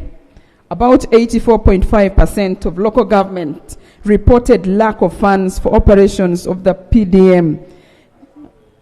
Number 3, limited capacity to effectively implement PDM at the parish level. Some parish chiefs have limited capacity to manage people and the programs. They require serious orientation and training to effectively coordinate the PDM pillars effectively. Number 5, many cases of misuse. Number 4, many cases of misuse of funds have been reported due to lack of supervision and follow-up. Many parishes and some districts lacked information and communication technology gadgets to facilitate data entry. Full operationalization of the 7 pillars of the PDM model has not been achieved. This has undermined the parishes to serve as the lowest planning unit that is envisaged. The committee recommends as follows on the matter of PDM. 1, going forward, resource allocation to parishes for PDM activities should be informed by various parameters like population density, geographical size, level of economic development of parishes, among others. 2, the PDM should envision innovative and case-by-case development solutions for the parishes. In this way, we shall have interventions that deal with real issues that are adaptable to local conditions and circumstances. 3, government should enhance the effective implementation, monitoring, and evaluation of the PDM operations. Next, government should fully operationalize the other 6 pillars of the PDM beyond financial inclusion pillar. Next, the National Secretariat should continuously create awareness to stakeholders about their roles. F, the LGs will need to provide continuous capacity building on management of associations, financial literacy for both the parish chiefs, PDC, SACCOs, and enterprise groups. Financial literacy is key. Next, for the full implementation of the parish development model, government should integrate and maintain and mainstream the PDM in all MDA strategic plans, budgets, and work plans to take care of the other pillars. The Ministry of Finance, Planning and Economic Development should work with the PDM Secretariat to earmark funds specifically to run the office of the parish chief and SACCOs if the parish SACCO is to be supervised by the parish chiefs. The PDM concept had envisaged that each parish would have modest and equipped office building, transport, and operational funds. Next, the PDM should revise the scope of enterprises to include non-agricultural enterprises, which are more relevant to the urban areas where the land is limited. Finally, on PDM, in order for the PDM to move subsistence producers and survival enterprises into the money economy, the parish level economic activities such as primary production, primary processing, and produce aggregation must be vertically linked to the regional value chain, so that people don't produce and it rots in the parish. The other observation, and I'm about to conclude, Right Honourable Speaker, is on revenue mobilization enhancement. The committee observes that revenue mobilization efforts have characteristically been hindered by lack of national tax policy that would form the basis for tax legislation and administration. Large informal sector, inadequate implementation of DRMS, Domestic Revenue Mobilization Strategy, tax arrears and tax exemptions, among others. It is estimated that the potential revenue collection is between 16 to 18% of GDP, highlighting a significant gap to be covered in revenue collection. Of the 26 domestic revenue mobilization strategy interventions tracked, 27 registered good performance, 9 were fair, and 10 were poor. Some challenges are also noted, including non-implementation of strategic domestic revenue mobilization strategies intervention, inadequate specialized training conducted by tax policy department and URA staff, low technical staffing levels at both TPD and URA, and limited access to necessary data by the TPD and URA. In addition, the wide range of exemptions and the deductions granted to investors has resulted into lower tax revenue. That means the aspirations of the plan might not be achieved if the revenue is not matched. Therefore, the committee recommends as follows. 1, fast-tracking the implementation of the domestic revenue mobilization strategy and develop an effective implementation action plan for the effective operationalization of the domestic revenue mobilization strategy. Number 2, develop a national tax policy that would form the basis for effective tax legislation and tax administration, as currently there is none. Implement a coordinated approach to revenue mobilization across government ministries, departments, and agencies to improve revenue mobilization efforts. Leaving everything to URA alone might not help the country. Number 4, wider consultations on tax policy design should be prioritized prior to drafting tax policies into laws and to avoid tax policy reversals that have happened in the past. And finally, on revenue, in regards to tax exemptions, a comprehensive assessment of the beneficiary companies in terms of their economic contribution should be undertaken as required by Section 77 of the PFMA 2015, so that we know whether the exemptions are yielding or not. Fiscal deficit is our other observation. Fiscal deficit management. The committee observes that over the years, the charter years, fiscal deficit as percentage of GDP has consistently been above the 3% target. This is less than the desired outturn, as posed fiscal risks and has led to increased domestic borrowing to finance the deficit. The NDP4 has projected to reduce the fiscal deficit as a percentage of the GDP from 7.7% in 2023-24 to negative 0.8% excluding grants. Financing the deficit has increasingly been from domestic sources at a very high cost to government. This has increased the debt service burden and led to the narrowing fiscal space by development expenditure. In addition, external financing anticipated to rise to 6.6% of GDP in the financial year 2025-2026 involves a shift from cheaper concessional loans to more expensive non-concessional loans. Those are commercial loans that are hard to sustain. Moreover, frequent supplementary budgets continue to undermine planning and the budgeting processes. Frequent use of supplementary budgets not matched with revenue collection estimates continue to undermine budget credibility and should be discouraged. The committee recommends as follows on this fiscal deficit management. Number 1, commitment to the Charter of Fiscal Responsibility should be demonstrated in NDP4. The Charter of Fiscal Responsibility should consistently be used as the anchor to enforce fiscal discipline. Number 2, government should rein on fiscal indiscipline especially on the use of supplementary budgets which are not matched with revenue collections and result into budget suppressions.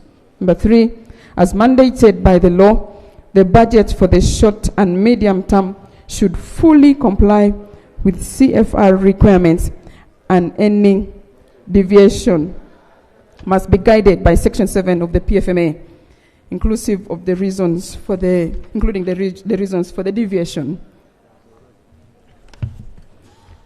Aligning annual budgets to NDP. Progress has been registered in aligning MDA and LG plans to budgets. However, compliance level of budgets to NDP has over the last 4 years averaged 60.3%. The many underfunded priorities notwithstanding. The committee observes that as at end of financial year 2021-2022, only 17% of NDP3 results had been achieved. This is partly attributed to misalignment of annual budgets to NDP. The committee recommends as follows. 1, in line with Section 13(6) of the PFMA, budget allocations should strictly be aligned to NDP4.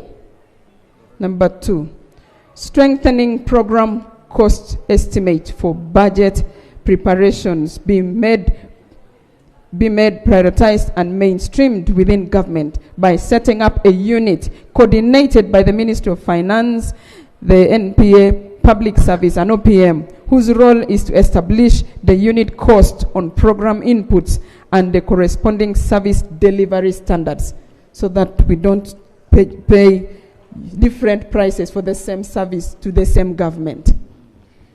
Number 3, program planning, costing and monitoring capacity in both MDAs and local governments must be strengthened as it had been with the sector-wide approach if the transition is to be effective from swaps to program-based budgeting. Number 4, government should strengthen comprehensive annual spending reviews, expenditure tracking, prior to the budget process. These reviews should be used as the basis for prioritizing resource allocation in the subsequent year. Performance contracts of accounting officers should be hinged on the NDP4 results. To ensure that plans are implemented, performance agreements should be derived from the corresponding results.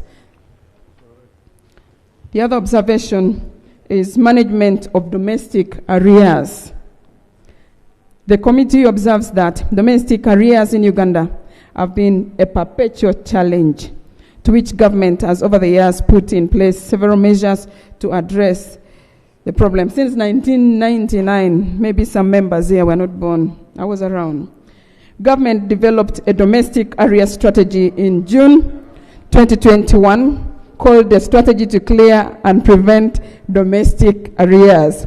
The strategy emphasized a two-pronged approach. One-pronged focus on the phased clearance of the existing stock of arrears in the medium term, and the second-pronged focus on the management control measures to stop the accumulation of new arrears. However, domestic arrears have continued to rise despite government efforts to reduce them over the years. By the end of 2022-2023, Office of the Auditor General reported a further increase in the stock of domestic arrears to a tune of UGX 10.8 trillion. Arrears pose a perpetual risk to government, which can affect the country's credit risk rating, as well as arrears directly affect the envelope. The committee recommends as follows. 1, government should set aside adequate resources in the domestic arrears budget to clear the current stock of domestic arrears over the medium term. Number 2, government should consider new approaches to stop the accumulation of new domestic arrears, and sanctions should be enforced to penalize errant accounting officers as per the requirements in the PFMA Act. The other observation effectiveness of industrialization strategy. Colleagues, I'm about to finish. The committee observed that the theme of the national planning framework has consistently been sustainable industrialization for inclusive growth, employment, and wealth creation. However, the contribution of the industrial sector in total GDP has not fundamentally changed over time, averaging 26.8% in 2021-2022. The ratio of manufactured exports to total exports has also stagnated at about 13.5% for the first 2 years of the NDP3. The committee further observed that the structural information of the economy driven by industrialization has not been realized during the first 2 years of the implementation of, was not realized during the NDP3 adequately. The committee recommends as follows. 1, there should be deliberate effort by government to fast-track the industrialization agenda. Development of industrial parks should be at the center of promoting industrialization. Government should focus on ensuring functionality of all the industrial parks with adequate provision of electricity, water, interconnection, roads, among others.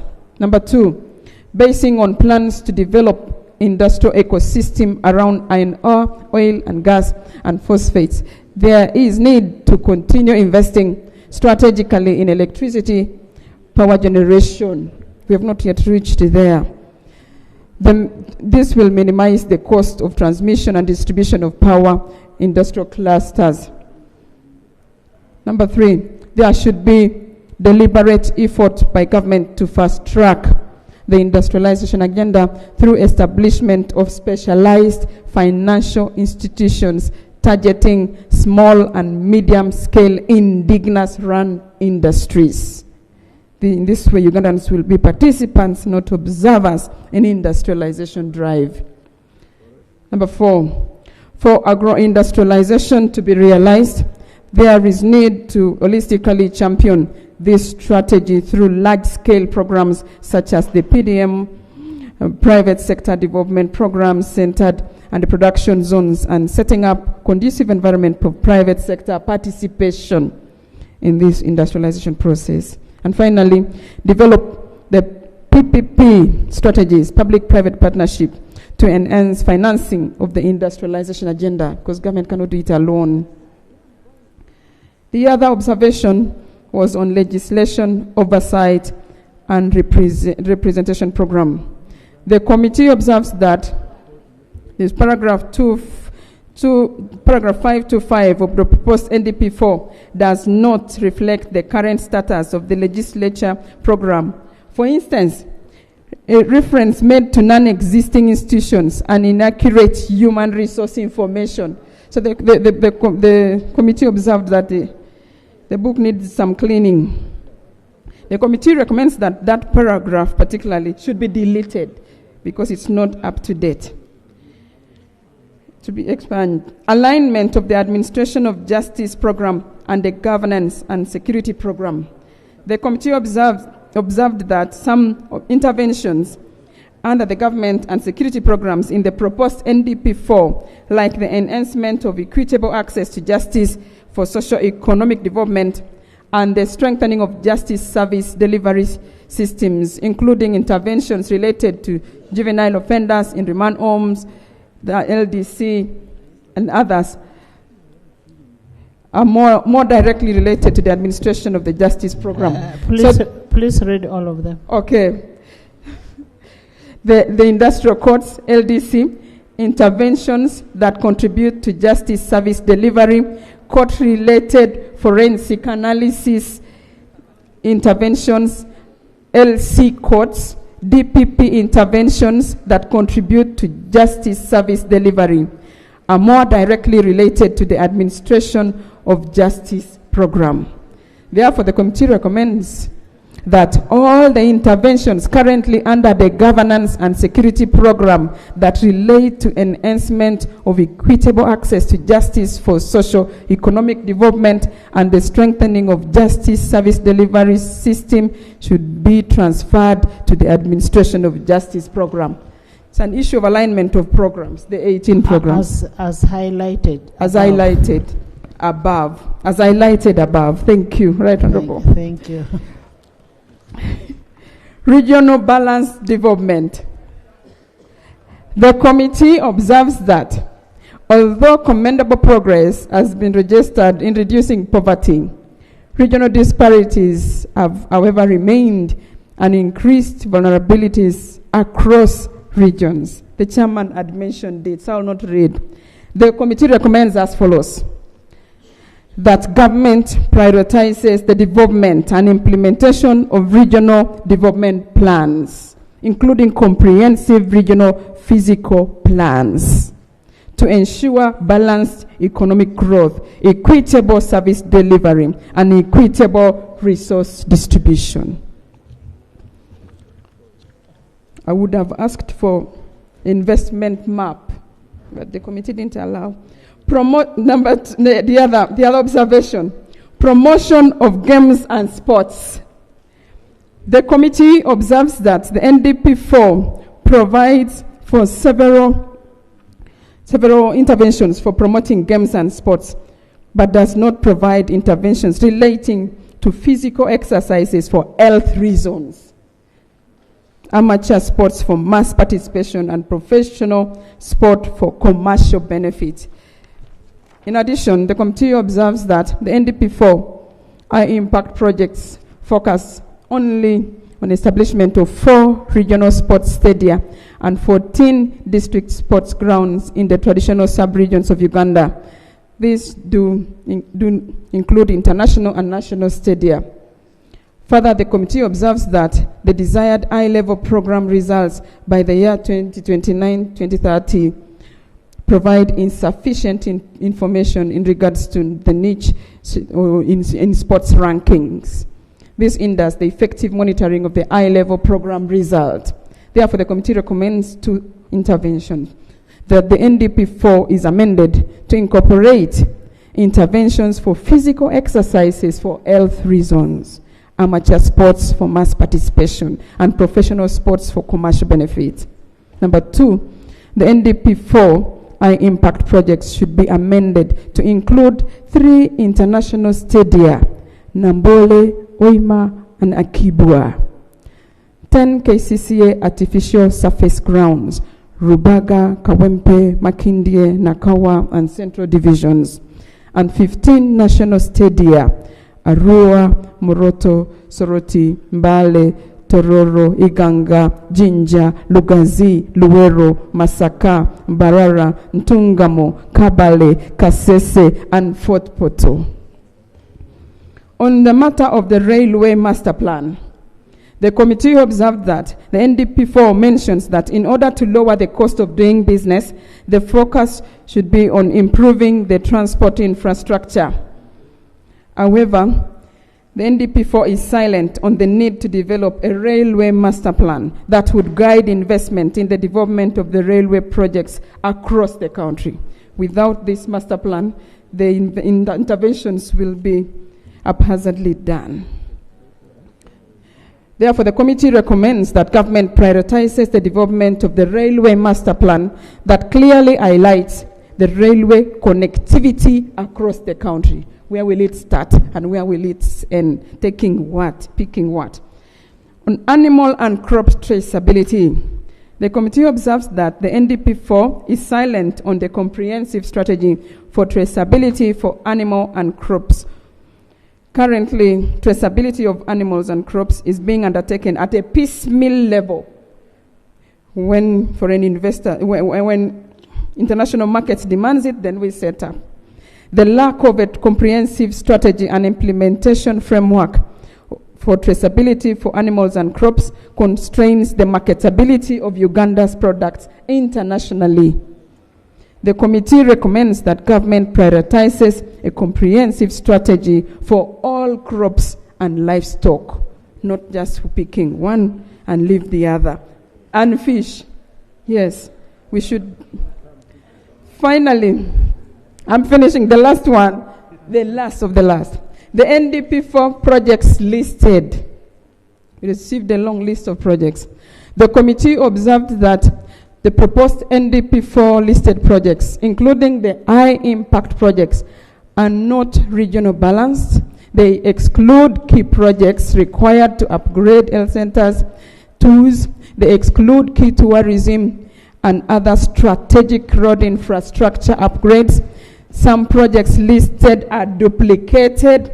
I will tell you a list of some that are duplicated. You'll find in the agricultural project is registered twice. Projects in completion stages have a full cost in the plan, therefore inflating the total cost of the plan. Some are in 80%, but they have included the full cost. Some bridges that are completed are still in the plan. The bridges are operational, like the Isa Bridge and Nyera Bridge connecting Arua to Otrevu, the Kangole Bridge connecting Katakwi to Moroto. We are using the bridge, but I don't know what it is doing in the plan. And other strategic high-impact projects that will solve Uganda's needs are omitted in the plan.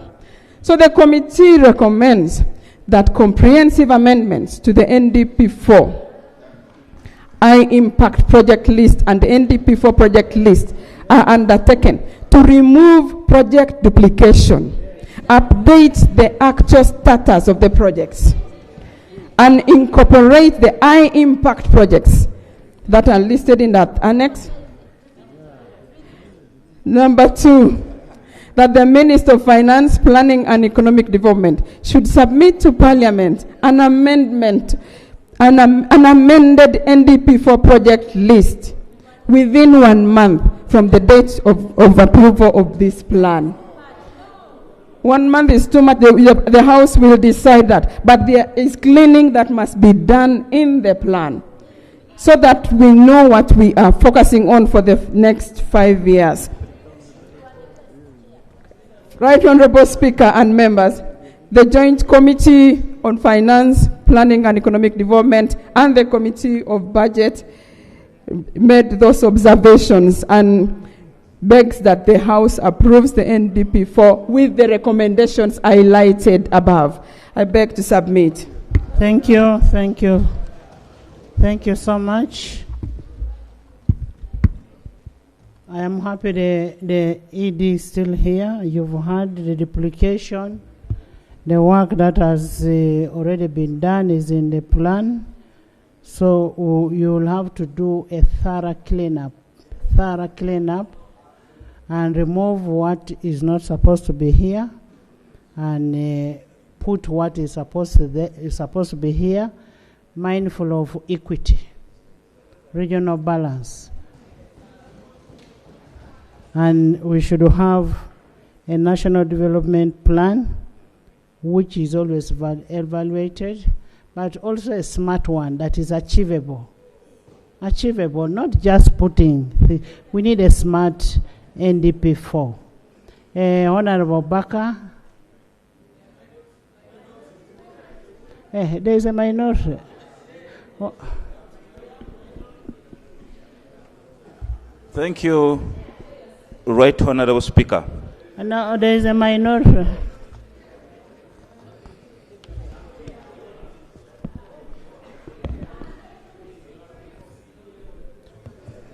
Right Honorable,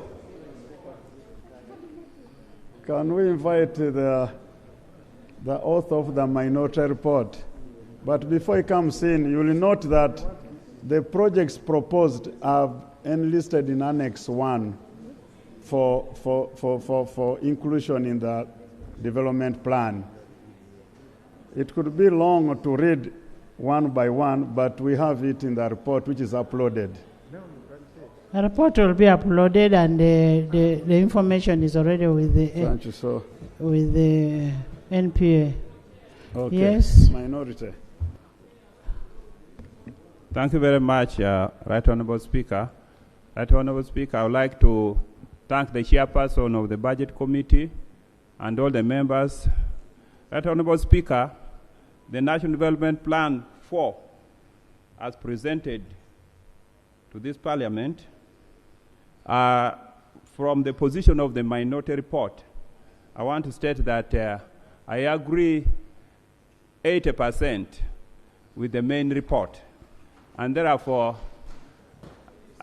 the position of dissent is quite limited, and therefore I would like to take very limited time so that the House can do surgery. I want to thank Honorable Nakut and all the members.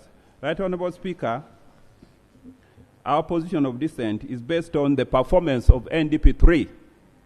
NDP 3's performance is at 17%, whereas the budget for the last 5 years during the NDP 3, performance from the development aspect was 40%, recurrent was more than 100%, but when you aggregate the 5 years, you realize that NDP 3 performed at 17%. Why? Simply because of mismatch and alignment.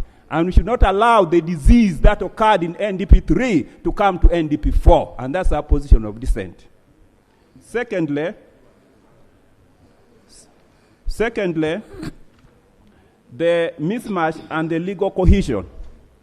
Madam Speaker, the Public Finance Act, the National Planning Authority Act, and the attendant legal framework demands cohesion in the legal framework while designing and coming up with the NDP 4. As of today, Madam Speaker, you realize that the NDP 4 is designed based on program. We have not amended the Public Finance Act. We have not amended the rules of procedure. Some institutions are still operating under sector-based wide approach. And this is the tool for which we are amending the rules of procedure as per programs. Yes, thank you and very the much. report is already uploaded.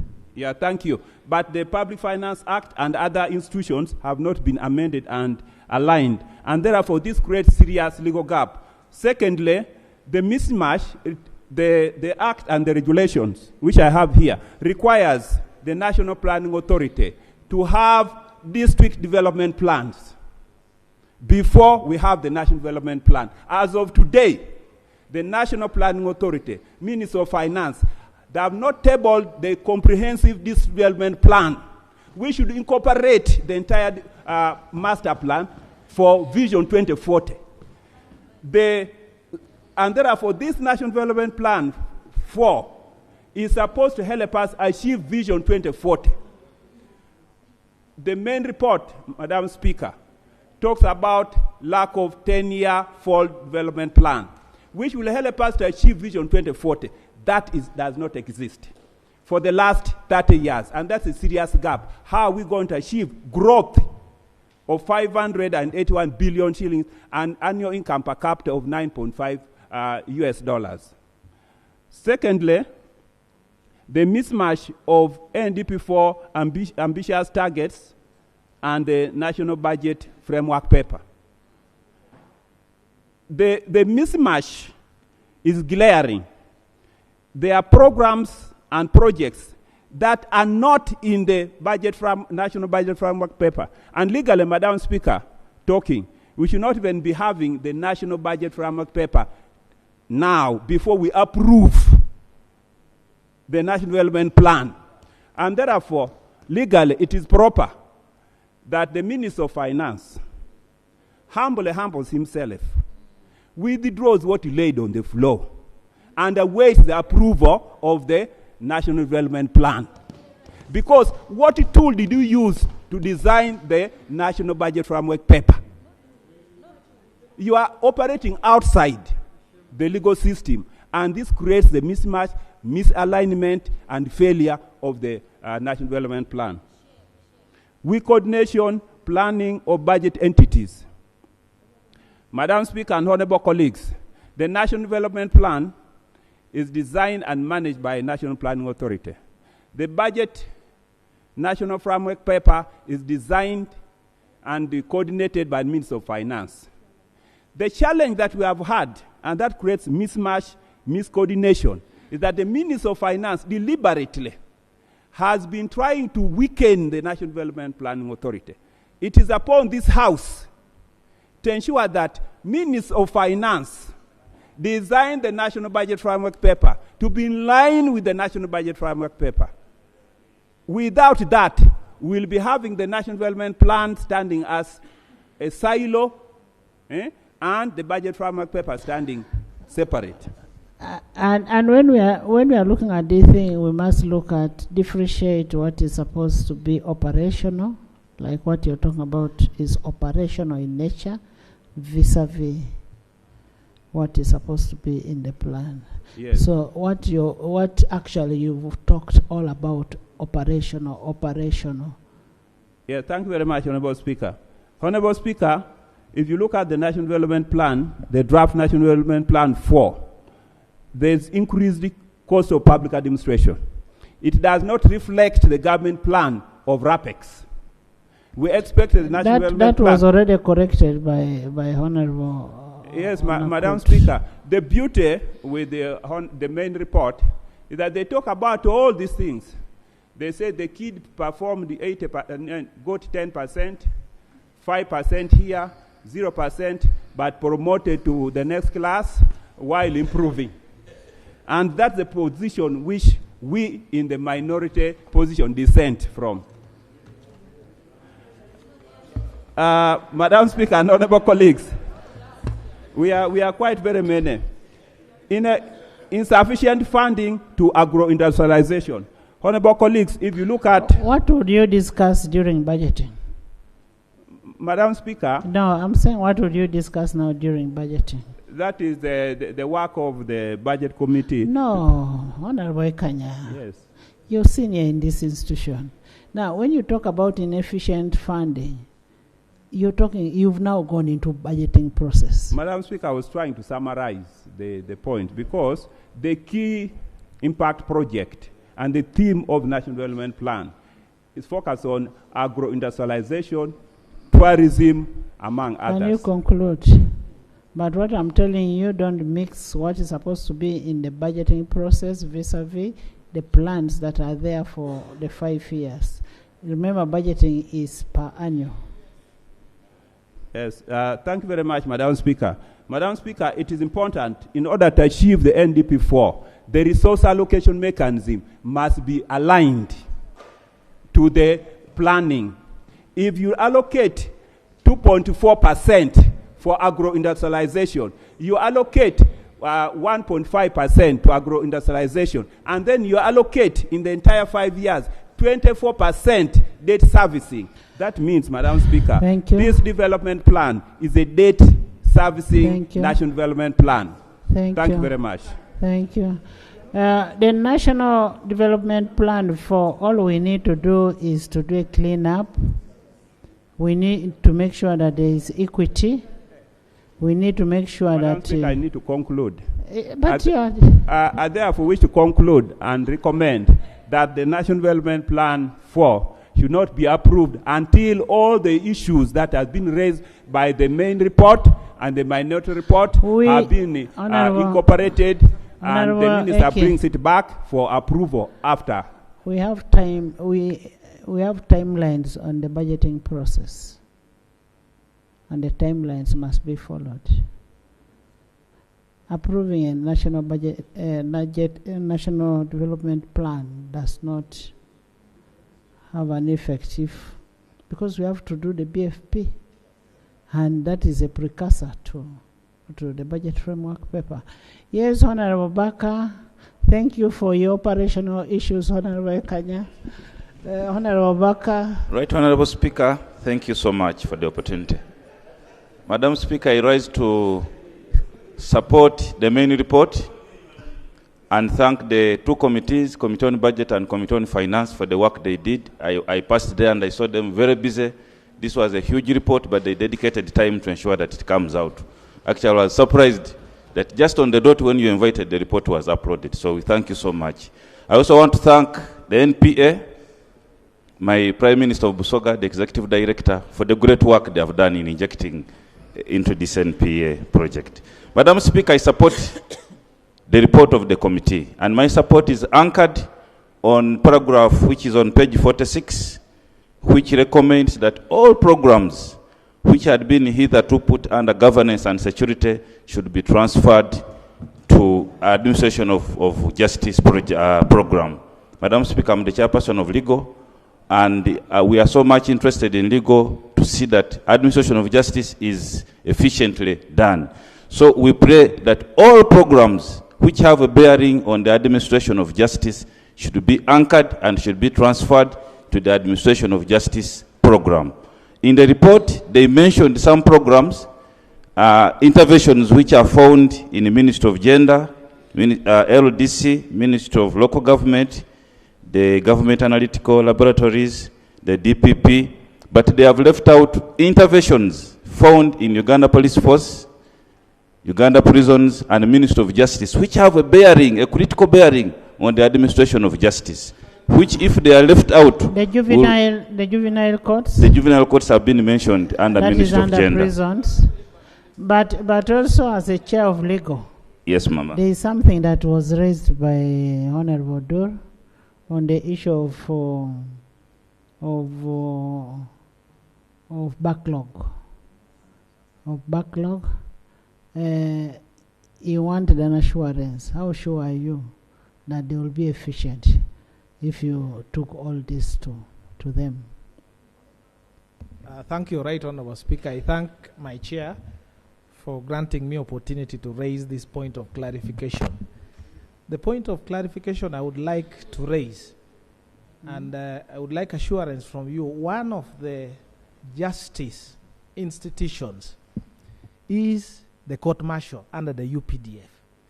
Is it now your assertion and your support that that court-martial must be removed from the purview of the UPDF and brought under the purview of the administration of justice, since you are bringing all justice institutions under one program? This is what I'm saying actually. What we are saying, Mama, Right Honorable Speaker, is that institutions that have a bearing on administration of justice should be brought together for planning purposes. I was talking to DPP yesterday, and she told me that, for example, judiciary is given funds to go and kickstart their operations, and they actually start. Judicial officers are available, but the prosecutors are not there. They don't have funds to operate. So if they are together in one pool, planning their operations, funds will be available at the same time, and therefore it will help in working out on the Thank you. So Madam Speaker, my prayer is that as we approve the report, we also recommend that institutions, interventions in institutions which have a bearing on the administration of justice should be transferred to the administration of justice program, especially the police, the prisons, and the Ministry of Justice. Honorable members, the program-based budgeting. One institution can have even 5 programs, and they can belong to different institutions. When you look at, say,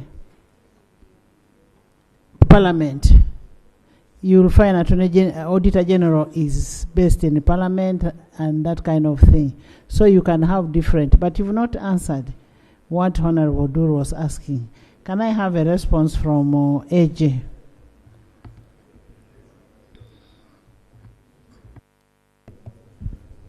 Thank you very much, Regional Speaker. I wish to appreciate the committee and the colleagues that have been making presentations on this matter. Regional Speaker, the suggestion that all programs that have a bearing on justice be put under the judiciary. We are not saying all programs. The programs have been listed. Say the programs that are listed. They are those to which we would have no problem, that have a direct bearing, like the DPP. Okay? But be that as it may, this is not the appropriate time for us to do this now. I would humbly request, for example, for one to argue that there are no prosecutors. If the DPP joins, that one is okay. They can do their budgeting together. But the Ministry of Justice and Constitutional Affairs, which handles the Electoral Commission, which handles the Uganda Law Reform Commission, Human Rights Commission, Registration Services Bureau, which does companies and whatnot, Judicial Service Commission and LDC and several others, to lump them together would cause a problem. I would humbly propose, and in order to add to what Honorable Dura has said, the issue of court-martial, which is a specialized military court, which operates under special circumstances, which special circumstances can only be designated within the military sector. If you pluck it from there and then place it under judiciary, it is not proper. I would want to propose. Okay. Yeah, thank you. Honorable members, the recommendation of the committee is very, very clear. Yes. Yeah. From my and friend, of recent, you have this system of video conferencing from prisoners. You don't bring prisoners to court, but they attend court through video conferencing. Who budgets for that and who handles it? If prisoners, for example, are in Chitaria under remand by the court-martial, and they are supposed to attend to video conferencing, who is in charge of that system?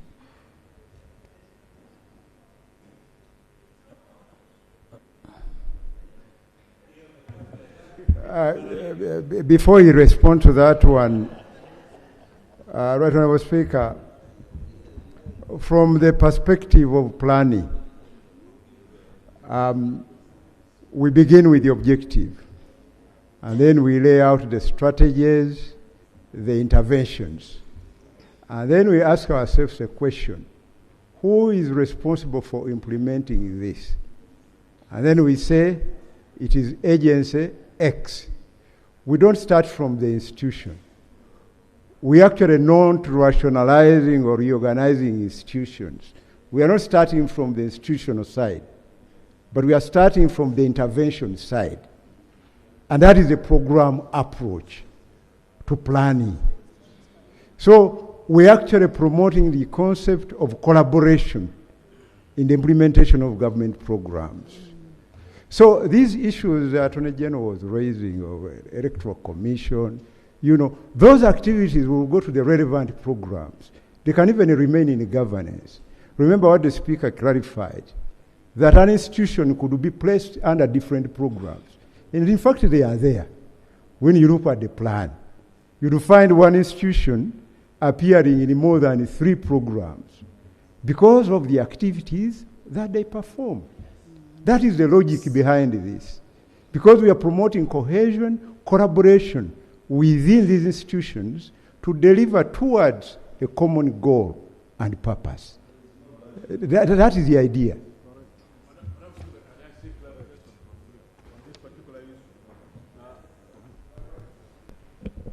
Thank you, Madam Speaker. Whereas the explanation from Honorable Amos seemed to be clear, the one who is a minister, not the chairperson of Finance Committee. So I'm talking about Honorable Amos, who is the minister, not Honorable Amos, who is a chair, because he's asking which Amos. When you look at the explanation from the minister, it is clear that under program-based budgeting, it is about the role. Who plays this role? So the funds are supposed to go to that particular entity or agency. But my concern on this is, Whereas we always emphasize the issue of program-based budgeting. When you go to the actual implementations, we are still stuck in silos and sectors. There are a lot of duplications. You find Minister of Agriculture doing roads, local government roads, physical infrastructure, works in roads. So, do we talk differently and act differently? Do we implement what we plan? So, when you look at some of these changes and where we are saying, when we were implementing National Development Plan 3, we ended up achieving only 17% of the planned expectations. Is it not because of this? So I think as we talk here, we should go back and realign our documentations with our actions. For me, that's my observation. Yes, Chair.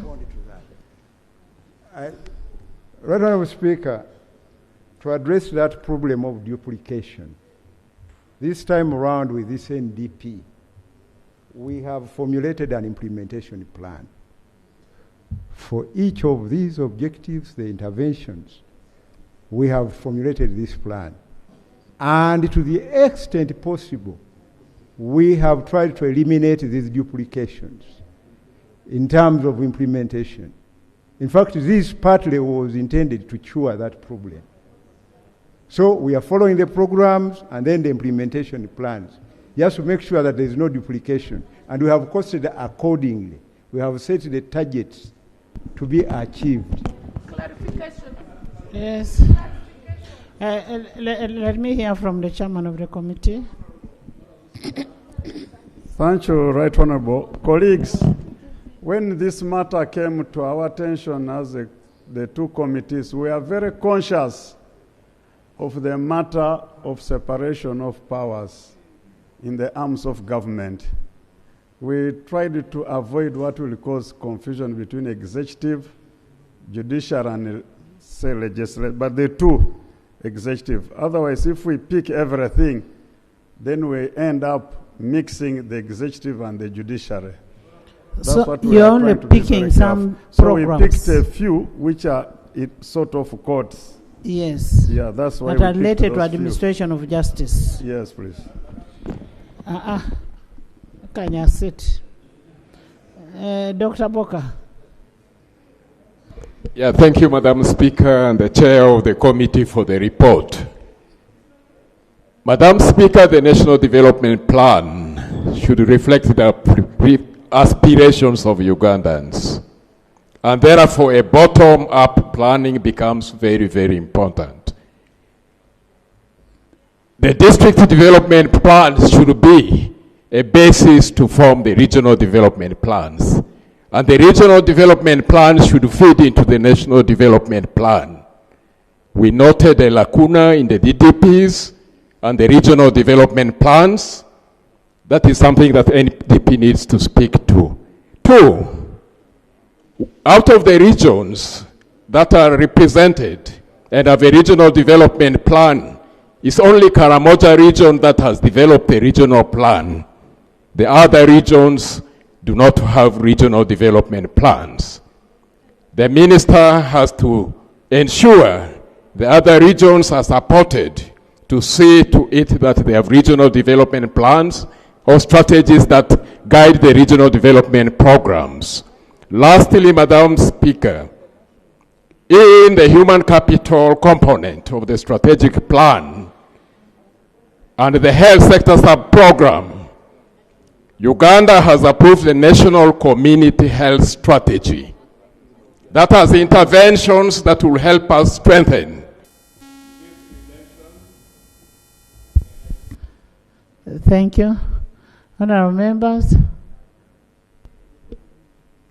the National Development Plan is supposed to be adopted, but it scales up to down. It's just like the Constitution, that all the laws that you make must be in conformity with the Constitution of Republic of Uganda. So the district development plan that you're talking about should be in line with the National Development Plan. Your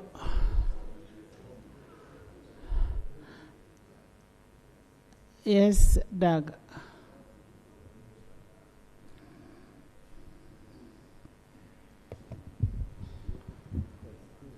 Right Honourable Speaker, the report has presented. The reason why we are having this is that there is lack of clarity on what institutions exactly they want to move from governance. It is not institutions, it is activities. Okay, activities. Programs. Yes. I would humbly pray that we list them. They are listed in the report. They are there, LOC1 codes. Okay. For LOC1? They are listed. Right Honourable Speaker, at the beginning when these programs were introduced in the 10th Parliament, one of the schemes at that moment was that they wanted the institution of Parliament to be under governance and security under the office of the President. Which it was was resisted here. Which was wrong because of independence. Here because the principles that has been enumerated here of the separations of powers. And if you look at the attendant explanation, for example, the independence of the office of the DPP. That independence is not only in operations work plan. It also includes budgeting for itself. So when we now ambush and then we say we are going to move them, we are likely to cause a lot of confusion in the implementation of these programs. Chair. I therefore advise that we allow the programs as it has been enumerated to continue. And if there is anything else, a study must be done. And after that, you can come back and then we agree. That's why I asked the chairman legal the implication of his statement when he was making here, because I understood and I know the history of that court martial. There may be questions, but how important it is for it to remain there. So for us just to accept without interrogating, we are going to cause a lot of confusion. That's the information I wanted to give you. Honourable members, we are going to have this NDP4 cleaned up. Further analysis is going to be done on these projects. Which program belongs to where, what can be taken to justice or wherever. It must be analyzed before they bring back the report. And based on that, we are going to adopt the recommendations. We are going to adopt the recommendations. And after adopting the recommendations, we will send you to go and clean up the document. And you'll come and lay that document on table in 1 month. Yes. Minister, do you have anything to say?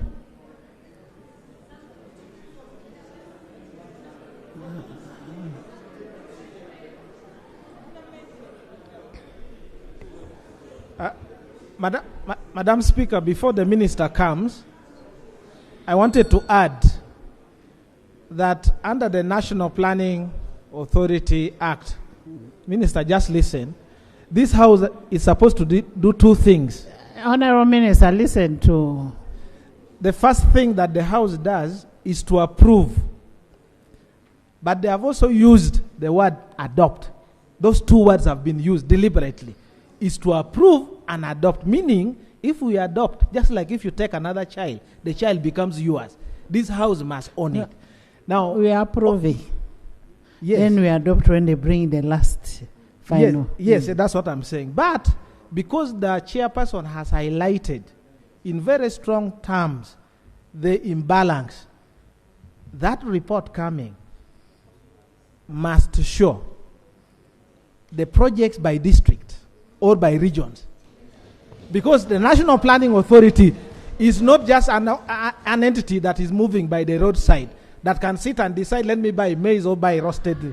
They are an institution that knows how many districts we have, how many regions we have. For us to see clearly that imbalance, let it be specific. If you are talking about the health centers, the aspect of equity. Yes, but even the health centers you are going to construct, you know the sub-counties that do not have, list them. Otherwise, we are going to approve them, and we are going to get into this position. The minister has said that he has an implementation plan. Somewhere we have not looked at it. We risk approving this plan with that implementation plan, which will have details, which is very discriminatory. No, of this for country. us, we are approving the plan, the NDP4 that we have. Yes, Minister.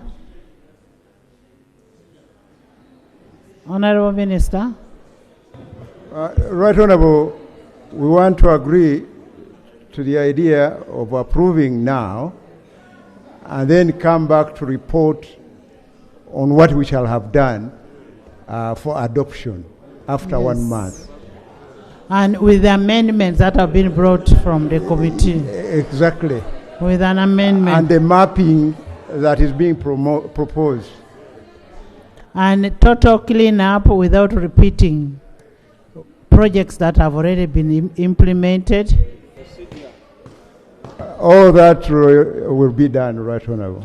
Honorable members, I put a question that the motion for adoption of the 4th National Development Plan 2025-2026, 2029-2030 be approved by this House with amendments from the committee.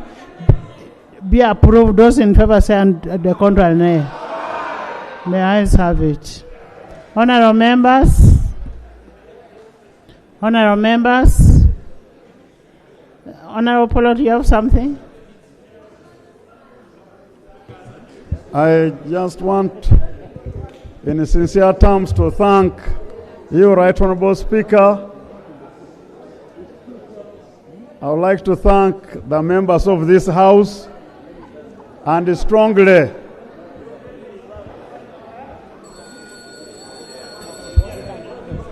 Honorable members, listen. Right Honorable, I'm thanking you for steering the process of approval of the plan, and all members of the House. Thank you very much, and I strong terms like to thank members of the Finance Committee and the members of the Budget Committee for giving all their time to process this report. Thank you very much. Thank you. Honorable members, we will adjourn the House to 9 tomorrow. 9. And I'm repeating 9 for a special sitting.